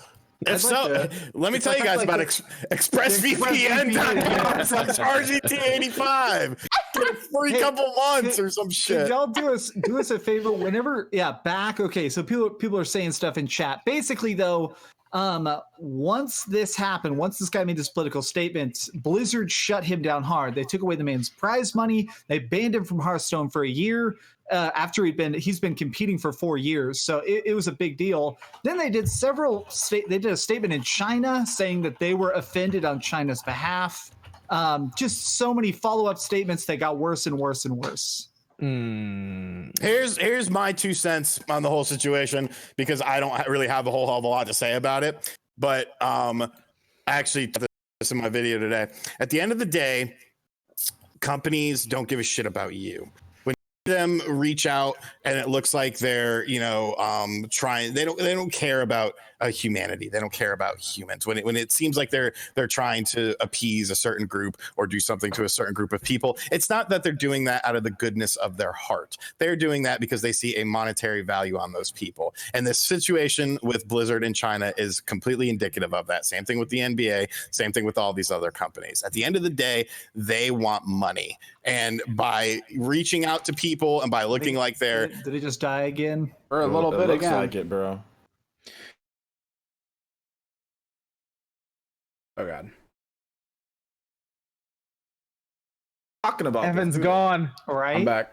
We mentioned it, and it just starts going away. You guys are making them attack my ISP. Fuck, I was going You got ExpressVPN going? Yeah, ExpressVPN.com/RGT85, damn it. Oh Man. This is kind of freaking me out, man. It does seem like we're kind of getting hit. Don't worry, YouTube's banned in China. Yeah, I was I gonna think say, right. You think that stops them? Yeah, it might be in DDoS or something. Their whole Yeah. social structure is It's terrifying. still dude. just dropping. they did put out a statement though. Blizzard did last night. Yeah, it was bullshit.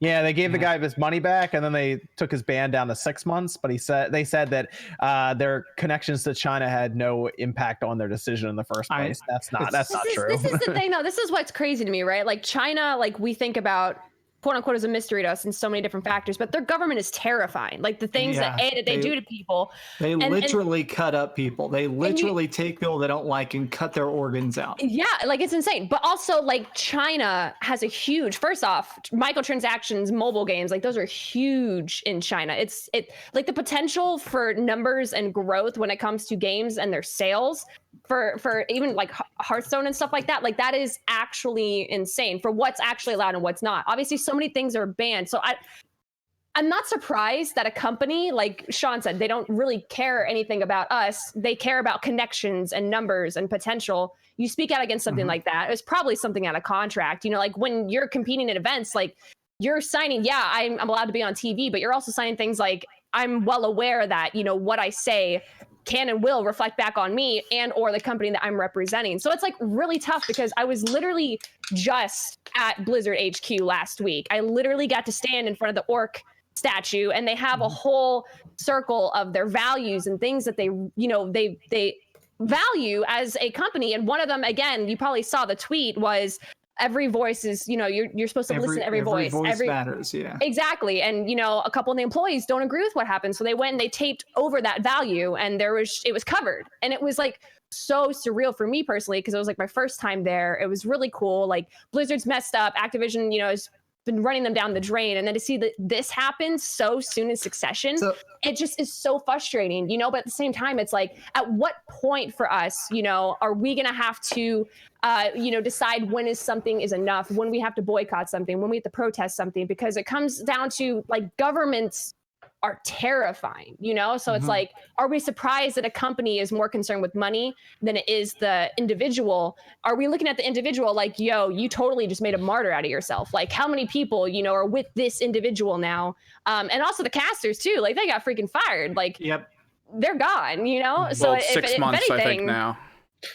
6 months. They moved them to 6 months. Yeah. Okay. They moved to 6 months. That's the thing. That's the thing that is really frustrating for me in this whole thing, is that the president of Blizzard came out and made that statement, and it was kind of a half-assed non-apology. But they made it worse, dude. Yeah, they kind of made it worse. But what's interesting is the Chinese message that was sent to China that said, we are very angry and disappointed at what happened, and we don't condone it, and we've banned the individuals, and we've immediately taken action. So the double standard there is really, really telling to me, and it really does show that they do have ties to China, and they do absolutely have to go by what they're doing in China. So even though they say these things like every person matters and all that stuff, it really doesn't. I mean, it's just lip service at this point. There are people that working for Blizzard that are just walking out. They're like, I quit. You should have fired me. You should have let me go. The original statement that was made that said our country and everything, that was made from their Chinese social media account. Is the translation off though? Yeah, I was looking around at their studios and developers and everything that are in Shanghai, and I have a feeling they were like, well, we can't say anything against the government or we're in trouble. That was kind of my thought. Yeah. I was like, of course. That's something some people were talking to me about, is that Blizzard probably to some degree has to put on at least a semi-nice face, because they do have hundreds of employees now that are living and working in Japan, and they're probably a little bit nervous. Japan kills people they don't like. I think you're talking about China. You mean China, right? China. Sorry, China. Yeah. So in China, not Japan. Japan. Yeah. Sorry. Somebody in chat was talking about Japan. So pray for Miyamoto, man. That man might be next, bro.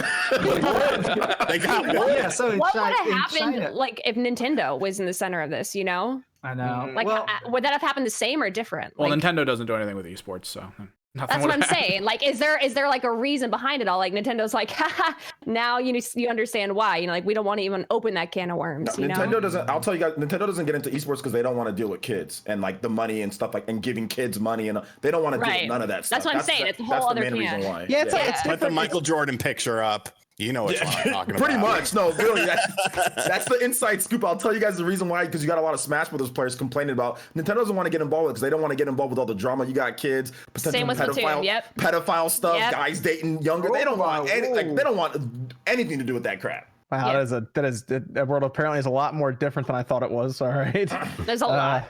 Yeah, apparently. But I just want to say, I support all the people that are doing the boycott Blizzard thing. I am going to BlizzCon. I'm going to be at BlizzCon at the end of the month. Oh, that's going to be interesting. Are you just going to be standing outside with the crowd that's going to be like picketing and everything? Honestly, my plan is I am going to wear like I support freedom in Hong Kong kind of shirt, and I may be kicked out. And if I get kicked out, then whatever, I'm getting a vacation in California and an extra day, I guess. So I imagine it's going to be a shit show. Like, I've seen a lot of people saying they're going to like lay down on the floors and block traffic and stuff. So we'll see what happens. Nate, you wanna hit us with your thoughts on it? I mean, as you can see, my icon today is the flag of Hong Kong. So, freedom for Hong Kong. I think the Blizzard statement yesterday was a complete farce. Yep. It was insulting. And one of the lines that stood out to me as particularly insulting was when they said, "Moving forward, we will continue to apply tournament rules to ensure our official broadcasts remain focused on the game and are not platform for divisive social or political views." And as far as I'm concerned, wanting to live free of tyranny is not a political or a divisive social view.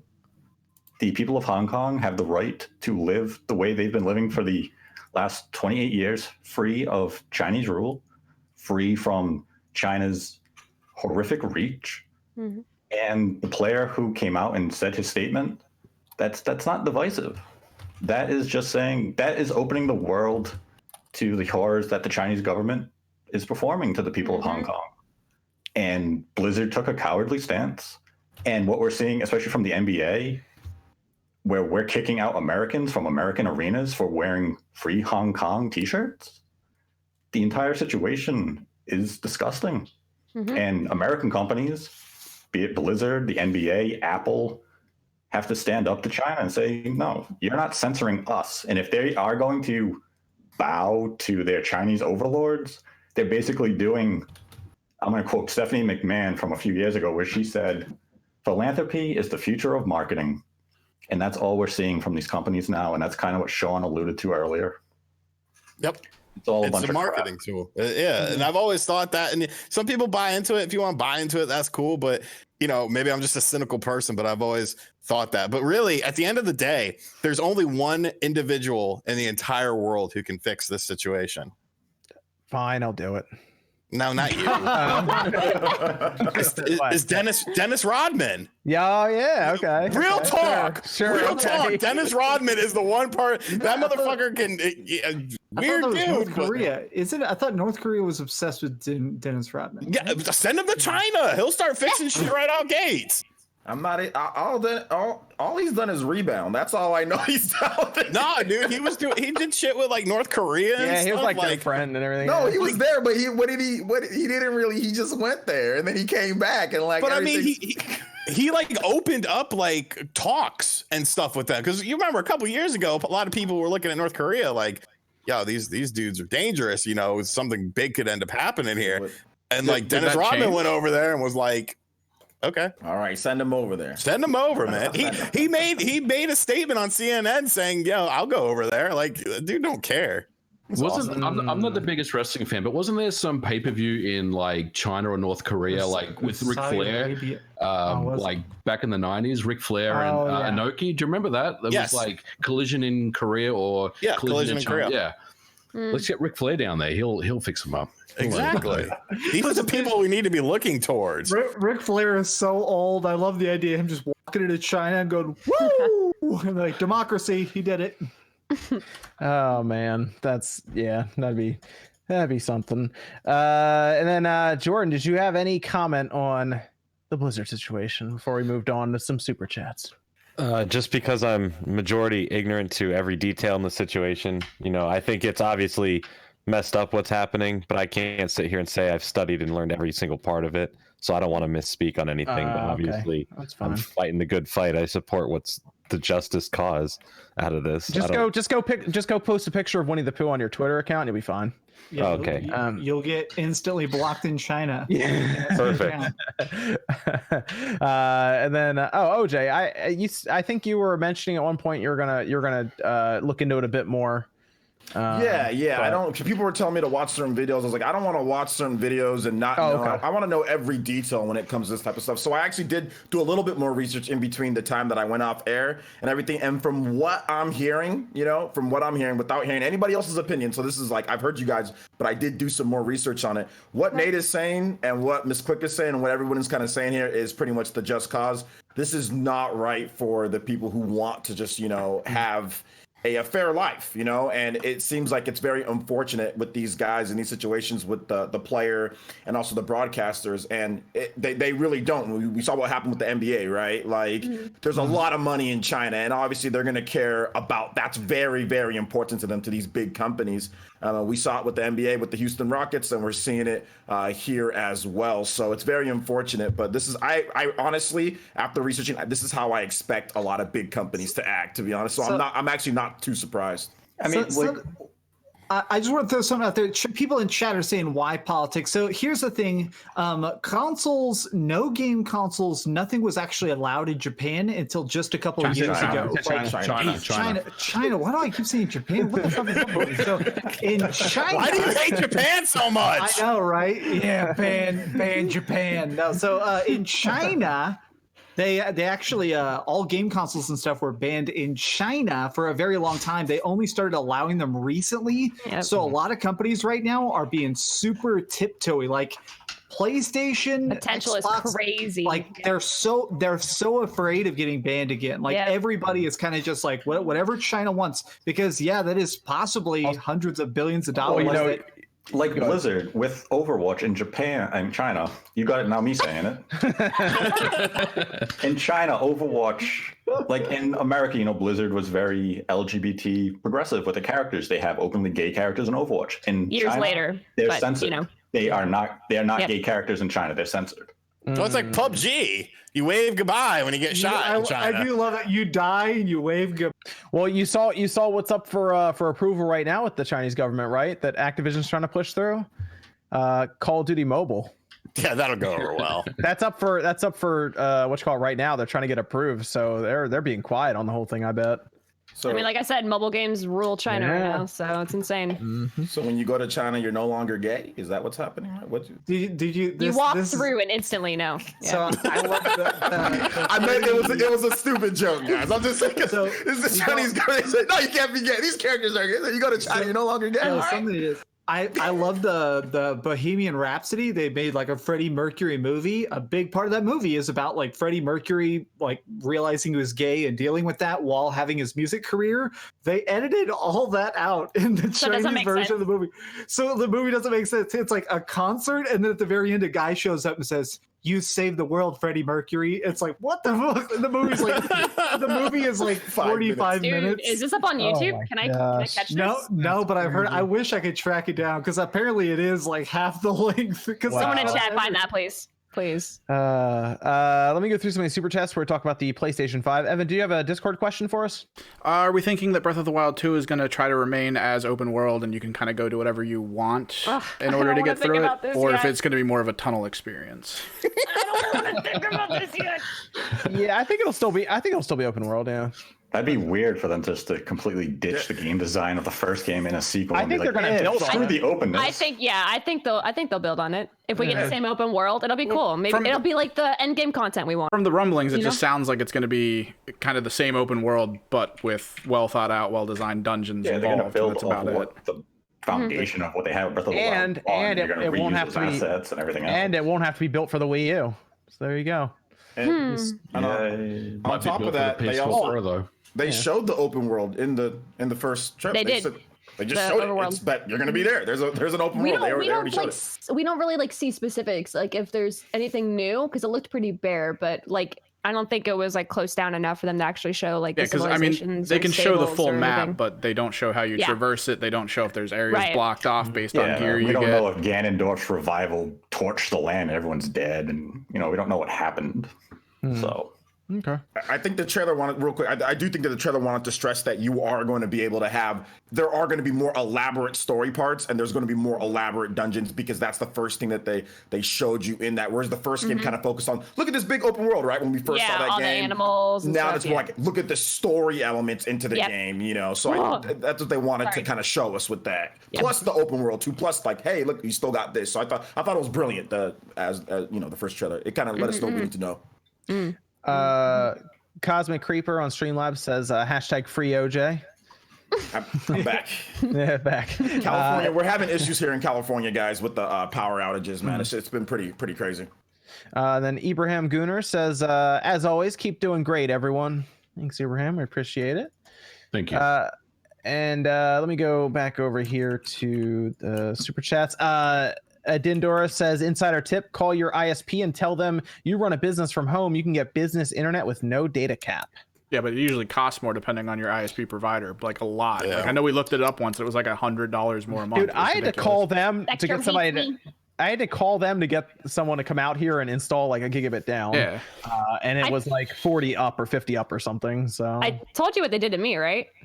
What? They flat out, they didn't tell me that my internet, apparently my in-laws before me, like didn't call out for service. So that it went a couple years without updates.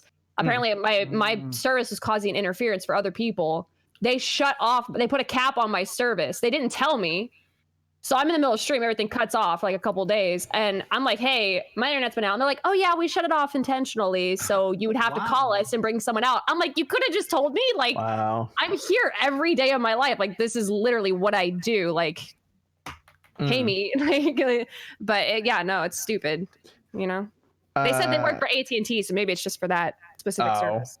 Yeah. Juice Man Vaughn says, who would get Stadia just for Skies of Arcadia? Probably, I think people would if it was exclusive, and you're like, well, I gotta play it. Well, you'd at least buy it on there and stream it from your computer with the free option, at least. Yeah, but with the negative latency, I could just watch a stream and pretend I'm playing it and hitting the A button when they are. So you know. I feel like that question obviously is a joke, but I feel like it definitely hits the main reason I think Stadia will fail is not technical; it's no exclusives. No games. If they came out with Skies of Arcadia 2 and it was like a giant new adventure with Vice, 100% I'd pay for it, 100% because it's like that's the only way to do it. But they don't want to really invest in it. And then we have Xavier asks, which internet provider is best? I don't like mine. Honestly, it depends on what's in your area. Yeah. That might be the only one you got. Comcast. Yep. Yeah. Yeah. I hear good things about Fios, but I don't have that in my area. So. Or apparently Google Fiber. There you go. So many people don't have access to Fios. Like even in like California here, there's so many places that don't have access to Fios. Fios is a mile from me, and it's never coming to where I live Yeah, right it's close to me too. Yeah, it's close to me too. But they just don't want to build out and dig all the stuff up and everything. And I don't know. Dr. Claw says Google Stadia, aka Miss Cleo, with these predictions. Call me now for your free reading. Miss Cleo. All right. I heard she going to 5 minutes for that. I read some. She got arrested for like tax fraud or something. So she was like, I don't have to pay my taxes. That sounds about right. See that coming. I was gonna say you should have seen that one coming. Yeah, I think that's where I saw that was the headline of. I just want to say rest in Teller peace. doesn't see it coming. Rest in peace, Miss Cleo. Yeah, Rest in right. peace. She dead? Yeah. Yeah. No. Sean, Look at RGT tearing down a dead woman. Oh my god. Oh no, I feel like a piece of shit. She was 6'1" too. Holy shit. Here's the thing. Tall. You're just speaking to the dead. You're channeling her, just like she channeled other Dude, people. that freaking That's that fair. costume's gonna start walking around. You gotta be careful. Oh god. Yeah, I know. Yeah, I'm waiting for like, the hair just to sit up and like turn over. Just look straight into our souls. It'll be great. Mr. Poopy Pants says free OJ. Hashtag free OJ. Chris says Celeste for Smash.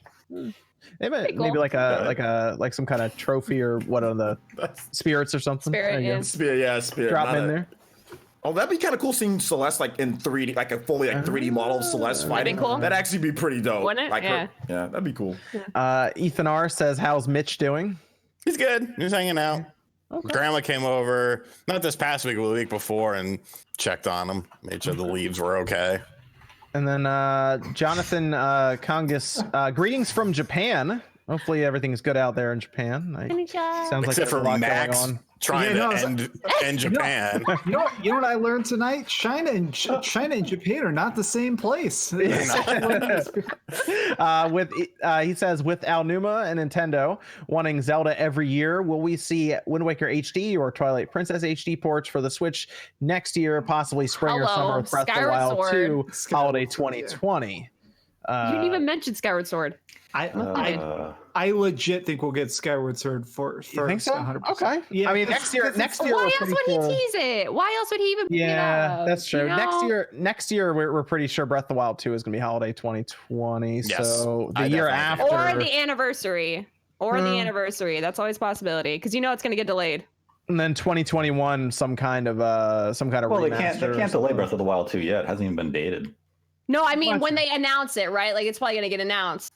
We assume, and then assume sometime next year. Yeah. Mhm. So when is Mario Odyssey 2 then? If it's People seem to Right. think they'll 1-2 it for holiday, 1-2 kind of. I mean, they did that already. I mean, they kind of did Yeah, that. Like, that's it came what I out was the same gonna say. year, Yeah. but they weren't like right next to each other. Like, would we really do like a one November and then one in like October or September? I think we end up with a Mario next holiday and Zelda either gets bumped to early 2021 or just ends up in 2021, maybe later in the But year. then where's Prime 4 then?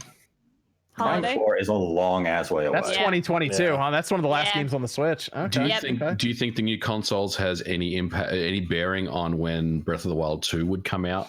Given We that- saw I would only Bayonetta. say if there's a pro, Oh shit! I I forgot could only Bayonetta see something exists. like Yeah, we that. saw Bayonetta, dude. You forgot Bayonetta. Oh man, I it would- is like that You though don't, right you now. don't think Bayonetta and Metroid would be same year, do you?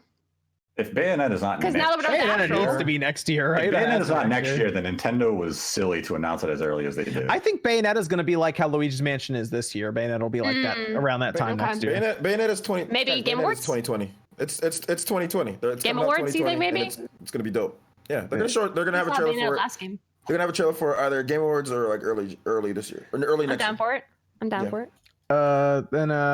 Ethan R says Jordan, stop playing the victim. Whoa, okay. As he sits there silently. Jordan is being welcomed just show right just now. show your shirt there, Jordan, and that tells them everyone what you're thinking. What? Me? Mr. Poopy Fan says OJ is free now. Then Adam says Star Wars Trilogy Arcade from Arcade 1-Up. Okay. I can't do it. I don't. It's their games are too old. I don't give a shit about them. And, I played them pixel perfect, and they're not good anymore. Mr. Poopy Pants says, stop bullying OJ. I think that those were those. Yep. Okay. So we'll come back to those towards the end of the show. Let's go to the PS5. PlayStation 5 got another article on Wired conveniently at a good time since they also do layoffs. But we're talking about the PS5. The PS5 is sounding more and more interesting, but they haven't said anything about visuals or graphics. And in this case, they talked more about the SSD, but they also talked about the controller, which was kind of interesting because they spent time talking about features that weren't necessarily like, oh, it's going to be, 8K or 4K or all this stuff. They talked about the controller, which apparently looks very similar to a DualShock 4 because it still has the touchpad. It still has the light bar. It had what looked like a hole that was supposed to have something there, which people think it might be that microphone, like for the AI assistant that was patented at one point. But they talk about how it has, they said like basically triggers that will change tension depending on what the developer wants it to do. So you can like press, like they said a bow, for example, you're pulling back on a bow. And as that's happening, the trigger will become harder and harder to press, which sounded kind of interesting if you think about that. For those triggers, they also said it will have kind of the HD rumble, essentially what the Switch has, which I think everyone's moving to that now that we're to that point with technology. Bigger battery, so better battery life, which is good. And then a few other things on storage. But what'd you guys think of that controller that they described? Because they said they were playing like a racing game like Gran Turismo, and it had that sensation of like bumps and more accurate rumble and everything. The haptic feedback stuff. Yeah, I think it sounds interesting. Like it sounds very interesting. I don't know how it's going to be, in reality once we get to play around with it. But I was actually playing Wave Race on the Nintendo 64 today, and I always wanted that game to. I wanted to know how it felt like to jet ski, like that feeling. And I think this haptic feedback may actually give you that sensation. So if they pull it off right, and if it's as good as what they say it is, then it could be really, really interesting. It could be really cool, actually. So I think it's a good feature to have for sure. USB-C as well. So we're good there. As somebody who loves the Pro controller and HD rumble, I know everyone's not. I love that feature, even if it's not used as much. I'm a big fan of them trying to because like the PS4, it just rumbles out of control, like for everything. It's so stupid. You might as well not have it. But then when they took it out, everybody freaked out about that, right? So putting it into the triggers and actually making it to where there's like, they're gonna have like individual like motors or something. They're gonna have, it's gonna be the same as the Pro controller, one in each hand, basbasically one in each palm. So satisfying. That's so much better. I think that's so much better than your controller just shaking whenever anything happens. So I'm down for that. It's probably gonna make the controller more expensive. I don't know if they're going to keep the trackpad thing, the light, but I like what they're doing with that. I'm a big fan of whenever they get rid of the big stupid motors and actually make it more finite and more precise rumble. So I'm down for that. I love it. I like the controller so far. I'm glad they're removing the standard rumble or changing it. Oh my god, a cat just scared the hell out of me. I'm glad they're changing it. Happy Console Gamer did a video about it. said it perfectly, which is that we're all kind of desensitized to standard rumble because, like OJ just said, like every game now it's like, oh, you're in a car, this is the engine, and so it's almost every game I turn it off now because it runs my controller dead so fast. So it's become too much. Whereas I like that in my Switch when I'm playing a game, it's subtle, like, oh, I fell into lava. Oh, there's one little shake. Okay, now it's a nice little extra visual cue syncing up with a physical cue instead of just being like, oh, you're skiing. Ooh. I hate that shit. Nah, dude, I love it. I'm gonna bring up Splatoon again. You guys gonna hate me for it, but I can play that. I can only play the game muted only because of the rumble, because you can kind of feel around when you're playing the game because of all the things going on. Like even when you're swimming, it has its own little. You know what's really interesting is they don't, because of what the HD Rumble stuff can do.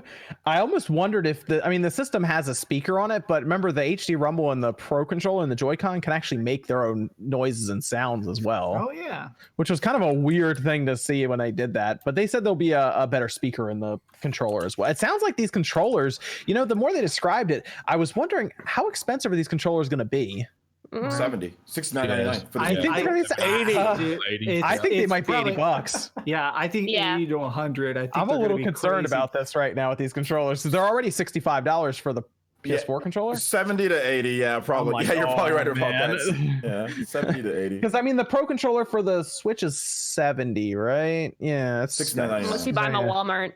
So I feel like just more of the stuff they're also describing. Like I said, a touchpad, light bar, full speaker, adaptive triggers that will change tension depending on what the developers want. I'm like, I think this thing might end up being like an $80 controller. So I wonder if people are ready for that. So just to bring this up, the elephant in the room, what are we thinking about the cost of the PS5? All right, so this is going to be interesting. Yeah, this is going to be interesting. It sounds like this thing is not going to be less than like 600. So I'd say between $500 to $600. Man, it's going to be $499, and they're going to cut down some features before they release a retail version. I don't know what they're going to do, but they're going to bring the price down by removing some features. I'm not saying they're going to reduce the amount of memory, but they're going to, with the Xbox 360 and the Xbox One and the PlayStation 4. In the past, when they've had development kits, they've always been very high specs. The RAM is double, the CPU, there's like 4 more cores on there. There's more hard drive space. They always cut some corners in order to get the cost down for retail, and they're going to do the same thing here. It's going to be a $499 system. I'm going to say $499, and the reason why I'm going to say $499, they might take a little bit of a loss or whatever it is, but they're going to heavily subsidize that loss by really pushing PlayStation now. So that's the thing that they're going to push that in your face, and they're going to make sure that, because I think you said something like 700,000 people are on PlayStation now at this point.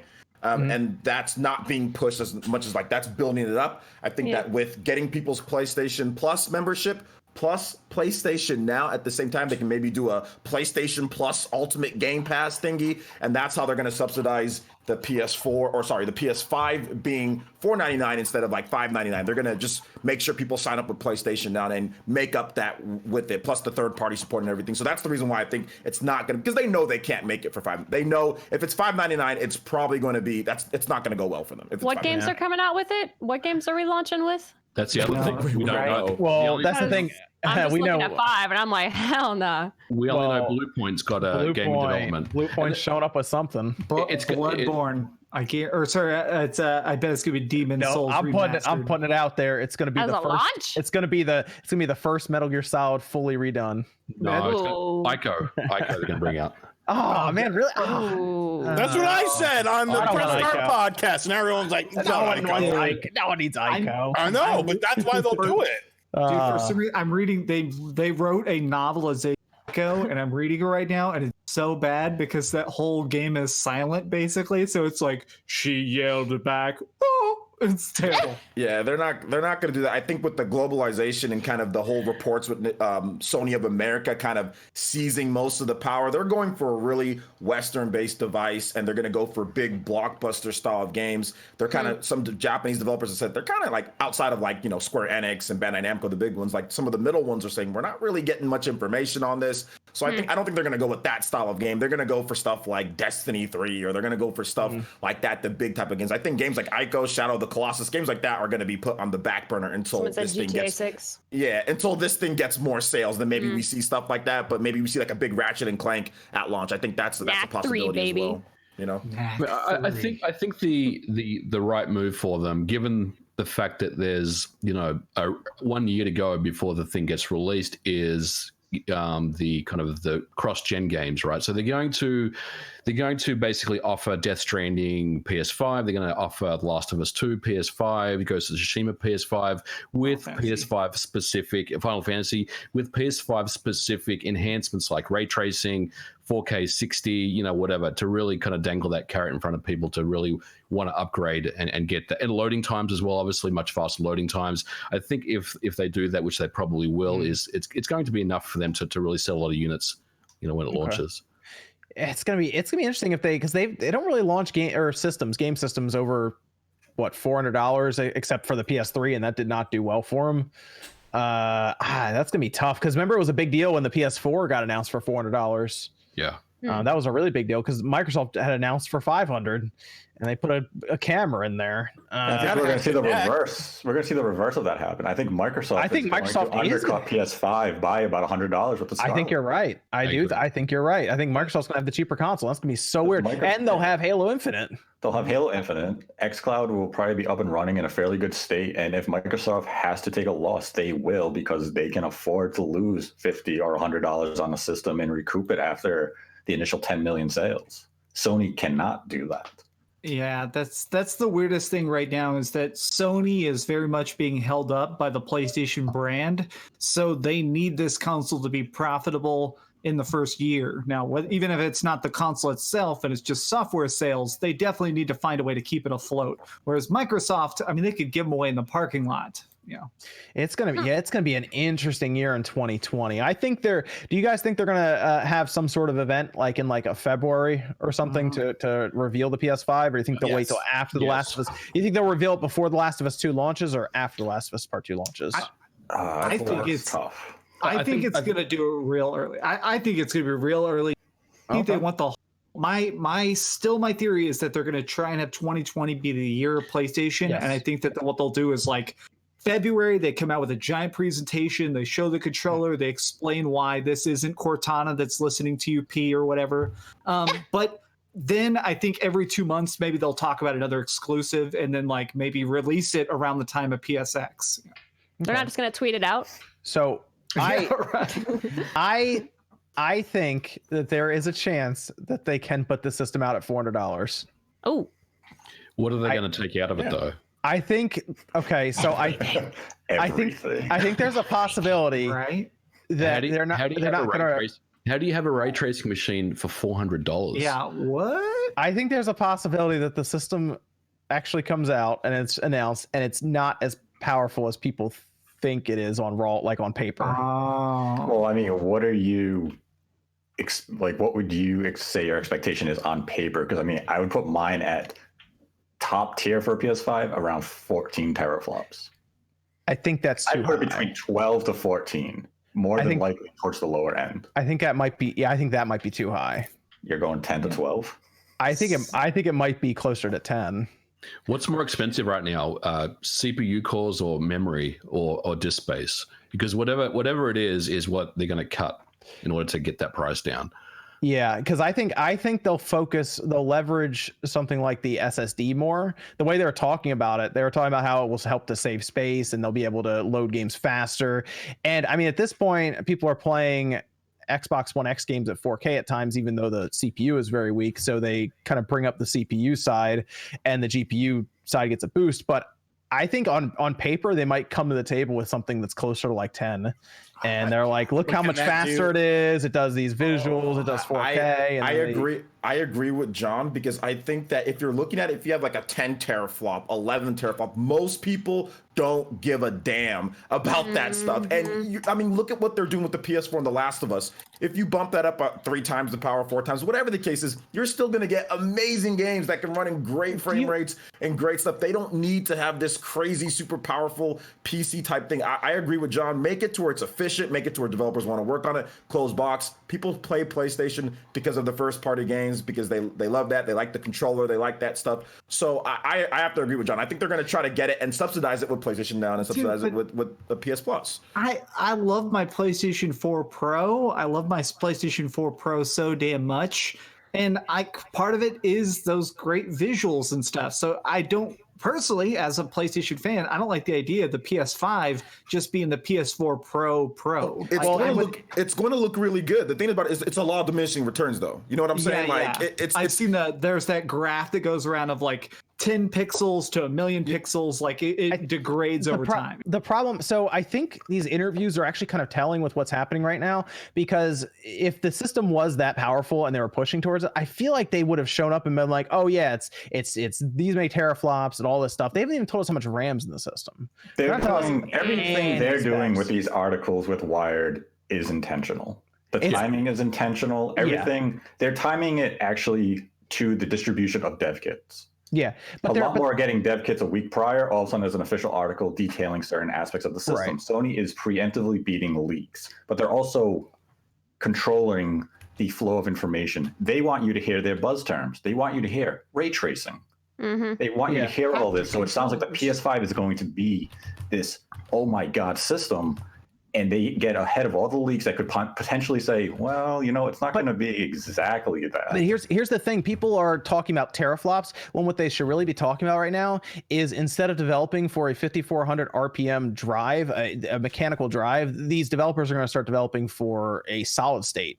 That's a massive jump to go from that to that as like your baseline, because even PC that has solid states right now, they're technically running games that are designed to be able to run on a mechanical hard drive. And as Mark Cerny said himself, some of these games that are much larger than they should be have the same thing, lampposts and stuff written. He said Spider-Man had some of those written 400 times just so that the actual disk drive wouldn't have to search for it as much and go across as much space to find it in time.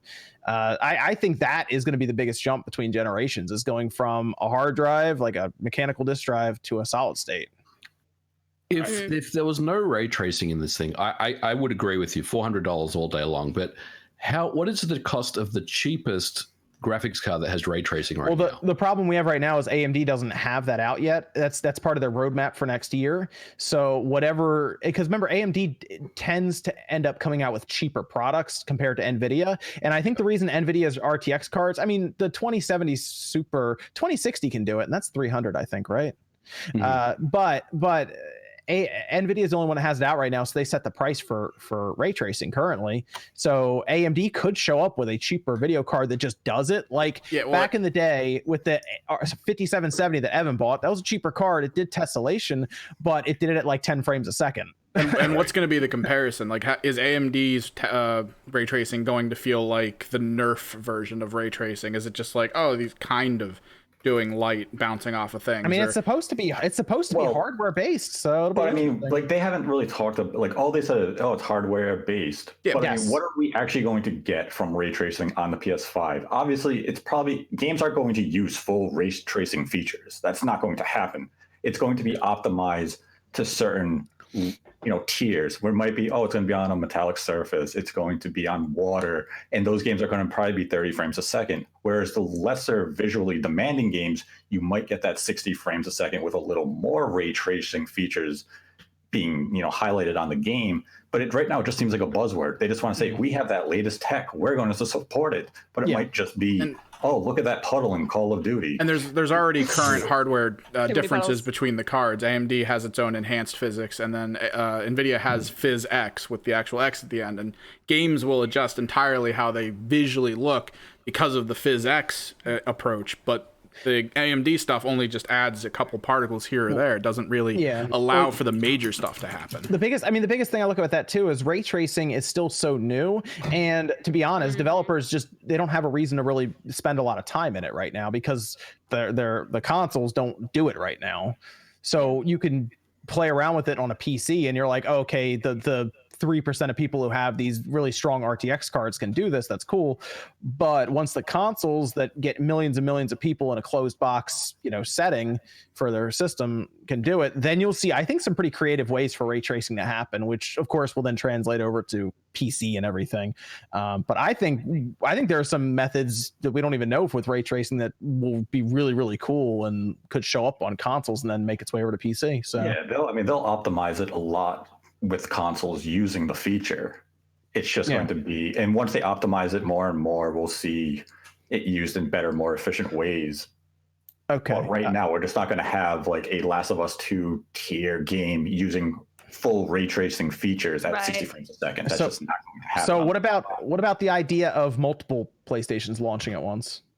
So like a PS5 Pro with a PS5 base, a PS5, and then a lower PS5 that's like has less space or something on it. That's a good idea. I don't think they should bring that back. It's like the 32X and the Saturn. Well, and I think something already confirmed. That they're not going to do that. I think that there's some sort of thing I saw that already came out that basically they were going forward with that plan for a while, and then they decided, okay, we don't want to have a PS5 Pro and a PS4 Pro and a PS5 at launch. So I think we'll probably get that a year or two after launch. Yeah, I'd say after the fact. It may even be developed or like deep in development right now, but I don't think we'll have it like within the first year. I feel like Sony's going to look everywhere to do whatever they can to cut that price down. I'm telling you guys, honestly, I think that people are going to be very surprised. Like maybe they'll be upset when they first see the graphics, but when you start playing the games, then a lot more games are 60 frames per second. Because I mean, how much better is it going to look than The Last of Us? You're going to get better fidelity, right? Resolutions, but look at the game. Like seriously, look at that game. Look at how much better it looks than literally almost every game on the platform. Maybe you get a little bit bigger environments, but that style of graphics that you couldn't do on the PS4. Like I don't think that we're very far off from what we're already seeing at the very end of the life. So I just think they're going to make things really optimized and great. I guarantee you, Spawnwave, you remember this. It was like a real short controversy way back in the day. But remember, Halo 2 looked so crazy that when Halo 3 started getting shown, people were upset. People were like, "This is a tiny gap." I remember that. The developers actually had to come out and do an official statement, and be like, "Halo 2 is the best looking Xbox game that will ever exist. The hardware practically broke to make this game. So yeah, the beginning of the next generation, we can only look 20% better. What do you want?" Yeah, but then we got to the 360. And we started seeing some of the games coming out towards the end of that, lifespan of that, and it was like, all right, yeah, this or is even with Gears, even with Gears. Oh, yeah. Most developers aren't going to be able to make a Gears like in the 360 or a Last of Us. Like most of the games that we see next generation are not going to look that good. The big developers, yes, but a lot of them are going to look like we got this one, but maybe, hey, we're at 60 now. You know what I'm saying? Like, hey, we're at 4K. So it's going to be like that because your eyes are your eyes, guys, and the law of diminishing returns is factual. It's not anything like it literally is factual. So there's nothing you can do.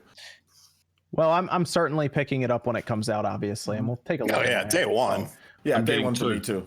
I will admit, I do think that it probably will, just because I don't want it to be. It'll probably end up being a $500 system. I'd rather it be more expensive, more powerful, to be honest. So then I won't feel as compelled to buy the Pro when it comes out. Although I'll buy that too, obviously. But I'd rather them if they're gonna do it. Be like, all right, it's coming out, it's 500. We'd rather not have to really upgrade this thing with a Pro down the road anyway. So, but I'm getting two, keeping one in the box just in case there's an expert. Oh yeah, okay, no, yeah, okay, that makes sense. That V1 firmware, man. There's always something weird on those firmwares. Those early firmwares. Yeah, man. Yeah. Okay, let's move over to Doom real quick before we finish up super chats and everything. Evan, do we have any Discord questions left? Just one that I've been trying to decipher, but it sounds like Shovel Knight King of Cards is coming out across multiple systems, including the Wii U and the 3DS. Do we think that might be the last thing hitting those? Hopefully. No, because Just Dance is backwards compatible, right? Yeah. So that would work. Yeah, but which one comes out? What are the release dates for it? I got the Wii version coming in. Shovel Knight? The Wii version of Just Dance is coming in next month. I can't wait. Well, yeah, but they're gonna do it again next year too, right? Yeah. Are you a Just Answer? No, Are you being I just completely want to sarcastic? get it because there's still no. I've actually pre-ordered it from Amazon because they're still releasing Nintendo Wii games, and it just blows my mind. So Dude, you I picked it up. don't understand how many staying-at-home soccer moms. All right, not to get stereotypical here. Okay, my mom still does Just Dance on the Wii because she wouldn't let me take it. So I'm a thanks, Mom. stay-at-home soccer mom. I stay at home a lot too. You with Great. I just surprised my fiance. I surprised her. She loves this stupid gun game at the arcade called Terror Target. It's like one of those police training simulators, and they only released it once on consoles, and it was for the Wii. So I surprised her with a remember Wii. that. Oh, that's awesome. And she was. You've never seen a person so excited to actually open a box and be like, "Oh, Wii!" So Let's move over to Doom real quick. Doom Eternal delayed. This is March 2020. Lame. All 20s, March 2020. What the hell was that? They want to compete with Animal Crossing. Duke Nukem Forever. Duke Nukem Forever. Doom Eternal. Is there a thing here? Oh, I didn't I think realize I'm more pissed off that they delayed Doom 64 with it. Doom 64. How did that happen? But they did make it so it's free if you pre-order it now. Yeah, but I wanted it next month. That is weird. They didn't just leave that though. They're like, all right, yeah, Doom 64 is gonna stay, and then they'll follow. Why does that come out on the same day? I don't get it. Right. I think it has something to do with the That story. would be Maybe they legalities linked- or something. Oh, maybe. I don't know. That's weird. It's just for advertising. I think it's just that I think Doom 64 has been done forever, but they want to. The whole point is to sell as many copies of Doom Eternal as Right. possible. So the fact that it's like now if you pre-order it, you get Doom 64 for free. Like it's more pre-orders. Because they talked about the multiplayer a bit as well. Like I think that's gonna have some more development going on with it. The Switch version's fucked. Okay, so the Switch version has no release date apparently. It never had a release date. No, they pretty much said that it They was did coming not out. confirm it for November. They did not deny it for November. But they did not confirm it. They gave the impression that all of them were releasing at the same time. They did give the impression that it was. I think it was on their website along with the other versions, like the logo and that date. I think it was all together. I believe so. I think that they said something at some point along the lines of like, we're excited to see it launch on all consoles in the fall. So I think a lot of people kind of assume like simultaneous. Yeah, so that's coming out someday. I don't know, at some point. That kind of tells me that whatever development changes that id Software have to do, Panic Button has to obviously take that on board and get those into the Switch version. So it tells me that whatever is outstanding on this game to get it released by March is kind of significant if there's no date on when the Switch version is coming. I kind of wondered if they were going to put deathmatch in there because they're like, maybe we'll put that in there, but they didn't mention that either. They need to. I thought about that. I was like, oh, maybe that's what they're doing, but they didn't say it. So lame. Like, hey, remember TDM and standard deathmatch? Nah, well, nobody cares about that. So I had a question. Modern Vintage Gamer, isn't this weird to you? Like we played it and it was, That was great. that level, that I thought it was section solid, they had dude. to play it was super polished and it had like crazy cutscenes. You firing yourself out of a cannon. Like, I mean, it seemed really balanced. It's weird to think that game is like actually so far off still. I agree. I'm assuming it's a multiplayer. The multiplayer side is nowhere near where it needs to be, and I think that's ultimately what delayed the game. That's a shame, but I guess March next year, and then maybe April for the Switch. Although I'll be on Cyberpunk in April. I don't think it'll be April. I'm thinking like summer. Summer. Oh man, that's gonna be. Yeah. Wow. Okay. Where do you fit it in at that point? Like you said, that's a good point. April is Cyberpunk. I mean, Yeah. it's May, June. They're gonna get a lot of people to buy this game twice, then, huh? Oh man, maybe that was the plan the whole time. I figured Panic Button would want to get this thing out as fast as they can, then get paid. But what were you saying, OJ? I'm thinking Animal Crossing and Doom like cross each other. There's going to be a crossover. Man, I wish. Dude, oh my god! And it totally names itself. You could just have all the cute animals go to hell, and you call it Damnal Crossing. I'm pretty That's sure good. that game is called Big Drunk Satanic Massacre. I'm Available now telling on you. Switch, and I have 30 minutes of gameplay on my channel. Have you guys ever fought against a good villager or a good Isabel on Smash Brothers? Skin, dude. Those people are nuts, especially Isabel. Isabels are nuts. She's a killer. They're both killers. So Yeah. I wouldn't put it past them. Let me go through some of these super chats so we can finish up, and I think I have some on Streamlabs too. Matthew Campo says Link's Awakening 2019 is the greatest top-down Zelda in series history. Don't at me, agree or disagree. No. I'll disagree because I think Link to the Past is the best Zelda game. Link to Top-down the Zelda Past. game. Yeah, Link to the Past is the best. Best Zelda game in general? Link to the Past, yeah, I would say Yes. Link to the Past is in general, but Was definitely that your best first top-down. one? What? Link to the Past? Yeah. No, I played the NES version. Oh, right, okay. Yeah, but no, Link to the Past is my favorite one because so many Zelda games were based off of it. Yeah, Phantom Hourglass. That's fine. What the? Okay, yeah, I do love Phantom Hourglass. Unironically, I love Phantom Hourglass. But Thank you. Ocarina of Time. Oh God, Phantom Hourglass. I love that game. I got every secret, everything. I don't know why. I couldn't love see that because my stupid hands game. were in the damn way when I tried to play it. That's why these little Princess Zelda myths are so perfect. See, we need a remake of it then. I get out my little stylus and I'm like, it's time for some calligraphy. Oh man. I'd rather play Crossbred Training than Phantom Hourglass. See, we need a remake just for Jordan. That'd be good. Get a remake of it straight up. I like the I'll Link buy Between two. Worlds better than Link's Awakening Switch. Link Between Worlds is really good too. Yeah, that was a good one. We have Callaway saying RGT85 in the center of my screen is Poggers. All right. Yeah, you're the big screen. He's the on big square today, yes. Yeah. And I was thinking about that as I was eating my calzone. So yeah, fuck it. Swag says, does Nintendo do Splatoon 2 esport? Do they do? Japan is completely different. Yeah, Okay. yeah, it's not West. Now, when you say Japan, do you mean China? No, I actually mean Japan. There are a couple right? super chats addressing that. So Well, I thought he was also talking about like money wise and all this stuff like that, but they don't pay them money and all that. Yeah, it's just spectator sport to them for the most part. They just give them buckets of paint. Tell them. Yeah, like in the West, the only thing they'll really do is like the opens, and then they'll essentially they're really big on like they'll pay for your trip and like kind of breaking even with you. Like they'll pay for your travel and costs. And then like the prize pools, if anything, they're very minute. But yeah, it's mainly to get you over there from the West if you're going. But it's not like, hey, there's literally a giant pool for you. Blanket says Spawnway for president. All right. Hell yeah. Get on that. Dominic says bend the knee to Japan. All right. I like that one. Huang has no message. Thanks, Huang. Appreciate it. Sean Ryan says, I realize there's a lot of money, but at the cost of freedom, and I'm a conservative. I'm always looking at ways to make money. Nope, don't care. You support China. You don't support you. Talking about Blizzard. Okay. Juan says, I would like to see interesting side quest stories for Breath of the Wild 2. Breath of the Wild world felt kind of empty for me, which was disappointing. Well, they have, if they're using the same world, they can probably just build more into it. So that'd be good. I'm sure Breath of the Wild 2 will feel more, I guess, alive compared to the first one. They're just going to build into it. So yeah, Breath of the Wild, the first one, everybody kind of died. So no wonder why it felt empty. Spoilers. Oh yeah. I mean, it's gonna be more Breath of the Wild. That's a good thing. It's a good thing. Huang says, well, some Chinese do have a counter argument. They said is all about political correctness. Thoughts?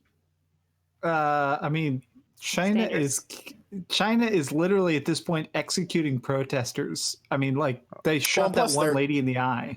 Their media is completely one-sided. Definitely. It's propaganda more. So there's no independent news sources. There's no independent. I mean, YouTube is like pretty much completely banned in China anyway. So it's pretty much you have one thing and one thing only to go on. Mr. Flang says, greetings from Japan. I mean China. All right, you can all roast me. I deserve it. People are going to be sending me maps. I can already tell. People are going to be sending me Photoshop maps that says this is the Great Republic of Japan. Swag says hashtag chair GT85. Yeah, when I was going to get my calzone, I guess the chair was. Adam says not the Atari, the Sega Star Wars. Yes. TA. That that's what I thought Arcade 1-Up was doing, was the Sega Star Wars trilogy, and I was like, yes, fuck yeah, that's day one. And then they were like, the Atari trilogy, and I was like, no. Why? No. Jalen says, sending some love to the SpawnCast crew. Thanks, Jalen. Sean says, PS5 launch title, Barbie Horse Adventures Remastered. Oh my god. Do it. Keep that one sealed. Ethan R says, third-party next-gen guesses. I guess Evil Within 3. That's not a bad guess. Dude, I think it's a bad guess. As much as I freaking love, seriously, my favorite modern Tango is so fixated on other projects, and now they lost one of their lead artists. I mean, Evil Within 3 is never going to happen. I mean, hate saying that, you'll see like Devil May Cry 6, and I'm sure you'll see another Monster Hunter show up. Things like those are pretty easy to guess, I think. Monster Hunter, third party. 100%. Yeah, you'll see another Monster. I mean, we're sold so much at this point. Was it 14 million? 14, yeah, that's insane. So they're going to stick with that. They're going to keep going. So Final Fantasy 16. I fully think Final Fantasy 16 is deep in development. I mean, Sonic Forces 2, obviously. Oh my god. It's gonna be great, man. I can't wait. Dingo says a Crytek demo used RT on a AMD Vega 56. So that's the ray tracing that they did with that Crytek demo. I saw that. That was interesting to see. That's software though, right? I mean, it's software, because the Cerny said that it was hardware based. So it'll be interesting to see, because we don't even know what AMD is doing to make it work. So they'll reveal it next year, and then I guess it'll go into the new console. So it'll be interesting stuff. Really, we'll have to see the price of the next video cards from AMD. That's going to be the big thing. That'll really tell us where they are with it. And of course, the raw power and everything. Then two more here. Zaire Miller says, today was my little sister's birthday. Happy birthday. Got her a Switch Lite with Zelda Breath of the Wild and Pokemon. She really liked it. That $200 really helped a lot. Yeah, that's going to be big going in the holidays. $200 for a Switch Lite frees up another 100 for some games. Breath of the Wild and Pokemon are good pickups. Absolutely. DHL Electric says, small rapper get me to 1K. All right, there you go. And then I think there may have been one or two Streamlabs. Then we can finish up. We're going into overtime here. We started a little late, but let me grab this one. Okay. Ian says, when you guys mention China, make sure you are talking about People's Republic of China, not Republic of China, commonly known as Taiwan. It hurts when people make fun of China when some of us refer to ourselves as China too. Yeah, from what I've seen, because it's even in the esports, they make Taiwan refer to themselves as part of China, basically. It's crazy. Which is unfortunate. Weird. Well, they don't want Taiwan to be their own thing. They want to take over. Yeah, they deny their existence. Yeah. What the fuck is it? What? I thought it was terrifying. It's terrifying, dude. China says no one can leave. ESPN got in trouble last week because they had a map up where they did the broken dotted lines in the South Sea to do that, and it's just that's what China, it's People's Republic. Taiwan's fighting hard right now, man. Yeah. Yep. Rick says, finally able to catch my favorite podcast. Everyone's here, minus Rax. Question: what are everyone's?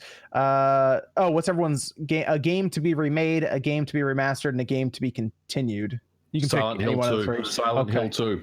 Yep. You know what? Good news. Good news. MVG. Good news. Slot machine.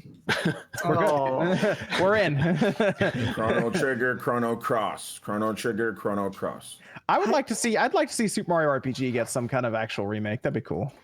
I really want another dot hack game. I've been playing a bunch of Grandia recently, and playing Grandia has really been making me back on dot hack. So I started playing. They did this weird thing. They did basically like almost an expansion to the original dot hack GU trilogy. So it has like this cut content at the end, and it's made me realize like this actually plays really well in the modern sense. It's I feel like a lot of games now are fun like in like 30-minute bursts, and that's what this is. So man, I really wish we'd get like a legit dot hack sequel.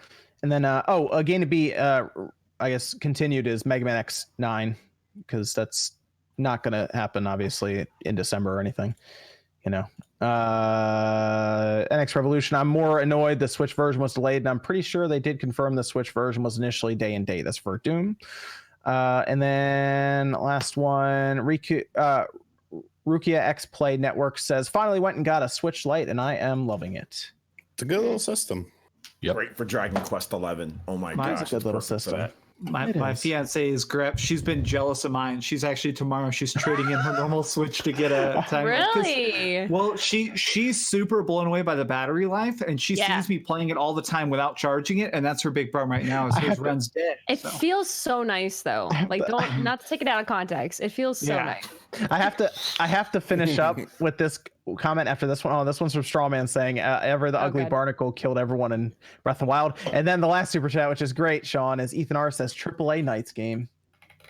Yeah. Look, mistakes were made. I was wrong. Like, what the fuck you want? Hey, I had to listen to Metroid Prime Trilogy for at least another 2 months. One of these will actually happen. Okay, that's true. Okay, yeah, Maybe. AAA Knights isn't happening in our life. Hey, at least I didn't lose my mod status over it though. I did not lose it. I stepped down. Before an impeachment inquiry could take place, I was not going to lose. I wasn't impeached. I resigned. There's a difference. Exactly. There's a difference. I did not have sexual relations with that woman. Oh, okay. That's a good way to finish it up. Let me go around here so we can finish up. Thanks everyone for sticking around for a couple extra minutes. Let's start with our guest, Miss Click. Where can they find you? Hey guys, what's up? Thanks for having me again. You can find me as Miss Click Gaming here on YouTube. You can find me as MissClick_live on Twitch. I stream there like literally every day. YouTube one day will hopefully be more of a focus for me. And then you can find me on Twitter at _MissClick. It's the best way to find me. But, yeah. We'll try to have Miss Click on more often too. It seems I have so much fun. Yeah, it's a lot of fun. And then we have MVG, Modern Vintage Gamer. You got a video Monday, don't you? I do. I don't really want to say what it is, but it's going to be one of my usual types of videos if you guys watch my stuff. So just stick around for that. I'm going to be at Portland Retro Gaming Expo next weekend on Saturday. I'm doing a panel at 11:30. So if you're going to go to PRGE, come and check out my panel. And thanks for having me on, everyone. Oh, that'd be cool. Cool. Then Sean, where can they find you, man? Find me on RGT85. Released a video earlier today. It actually has a better look at the book. I actually show like some of the reviews and some of the special stuff in that. So make sure you guys go check that out. As far as what's coming up this week, I really don't know. Might not be a video tomorrow because I'm going over to my grandma's hangout for a little bit. I don't know. A video with your grandma? No. Oh. With your grandma? I mean, I don't like putting like family on the internet and shit. Oh no, dude, I'm totally the same thing. It's kind of weird like that. So no, it's not weird. And then Max, what about you, man? Where can they find you, dude? YouTube.com/Dreamcast guy. I'm going to be at Retropalooza next weekend, maybe with some people you recognize, and that'll be fun.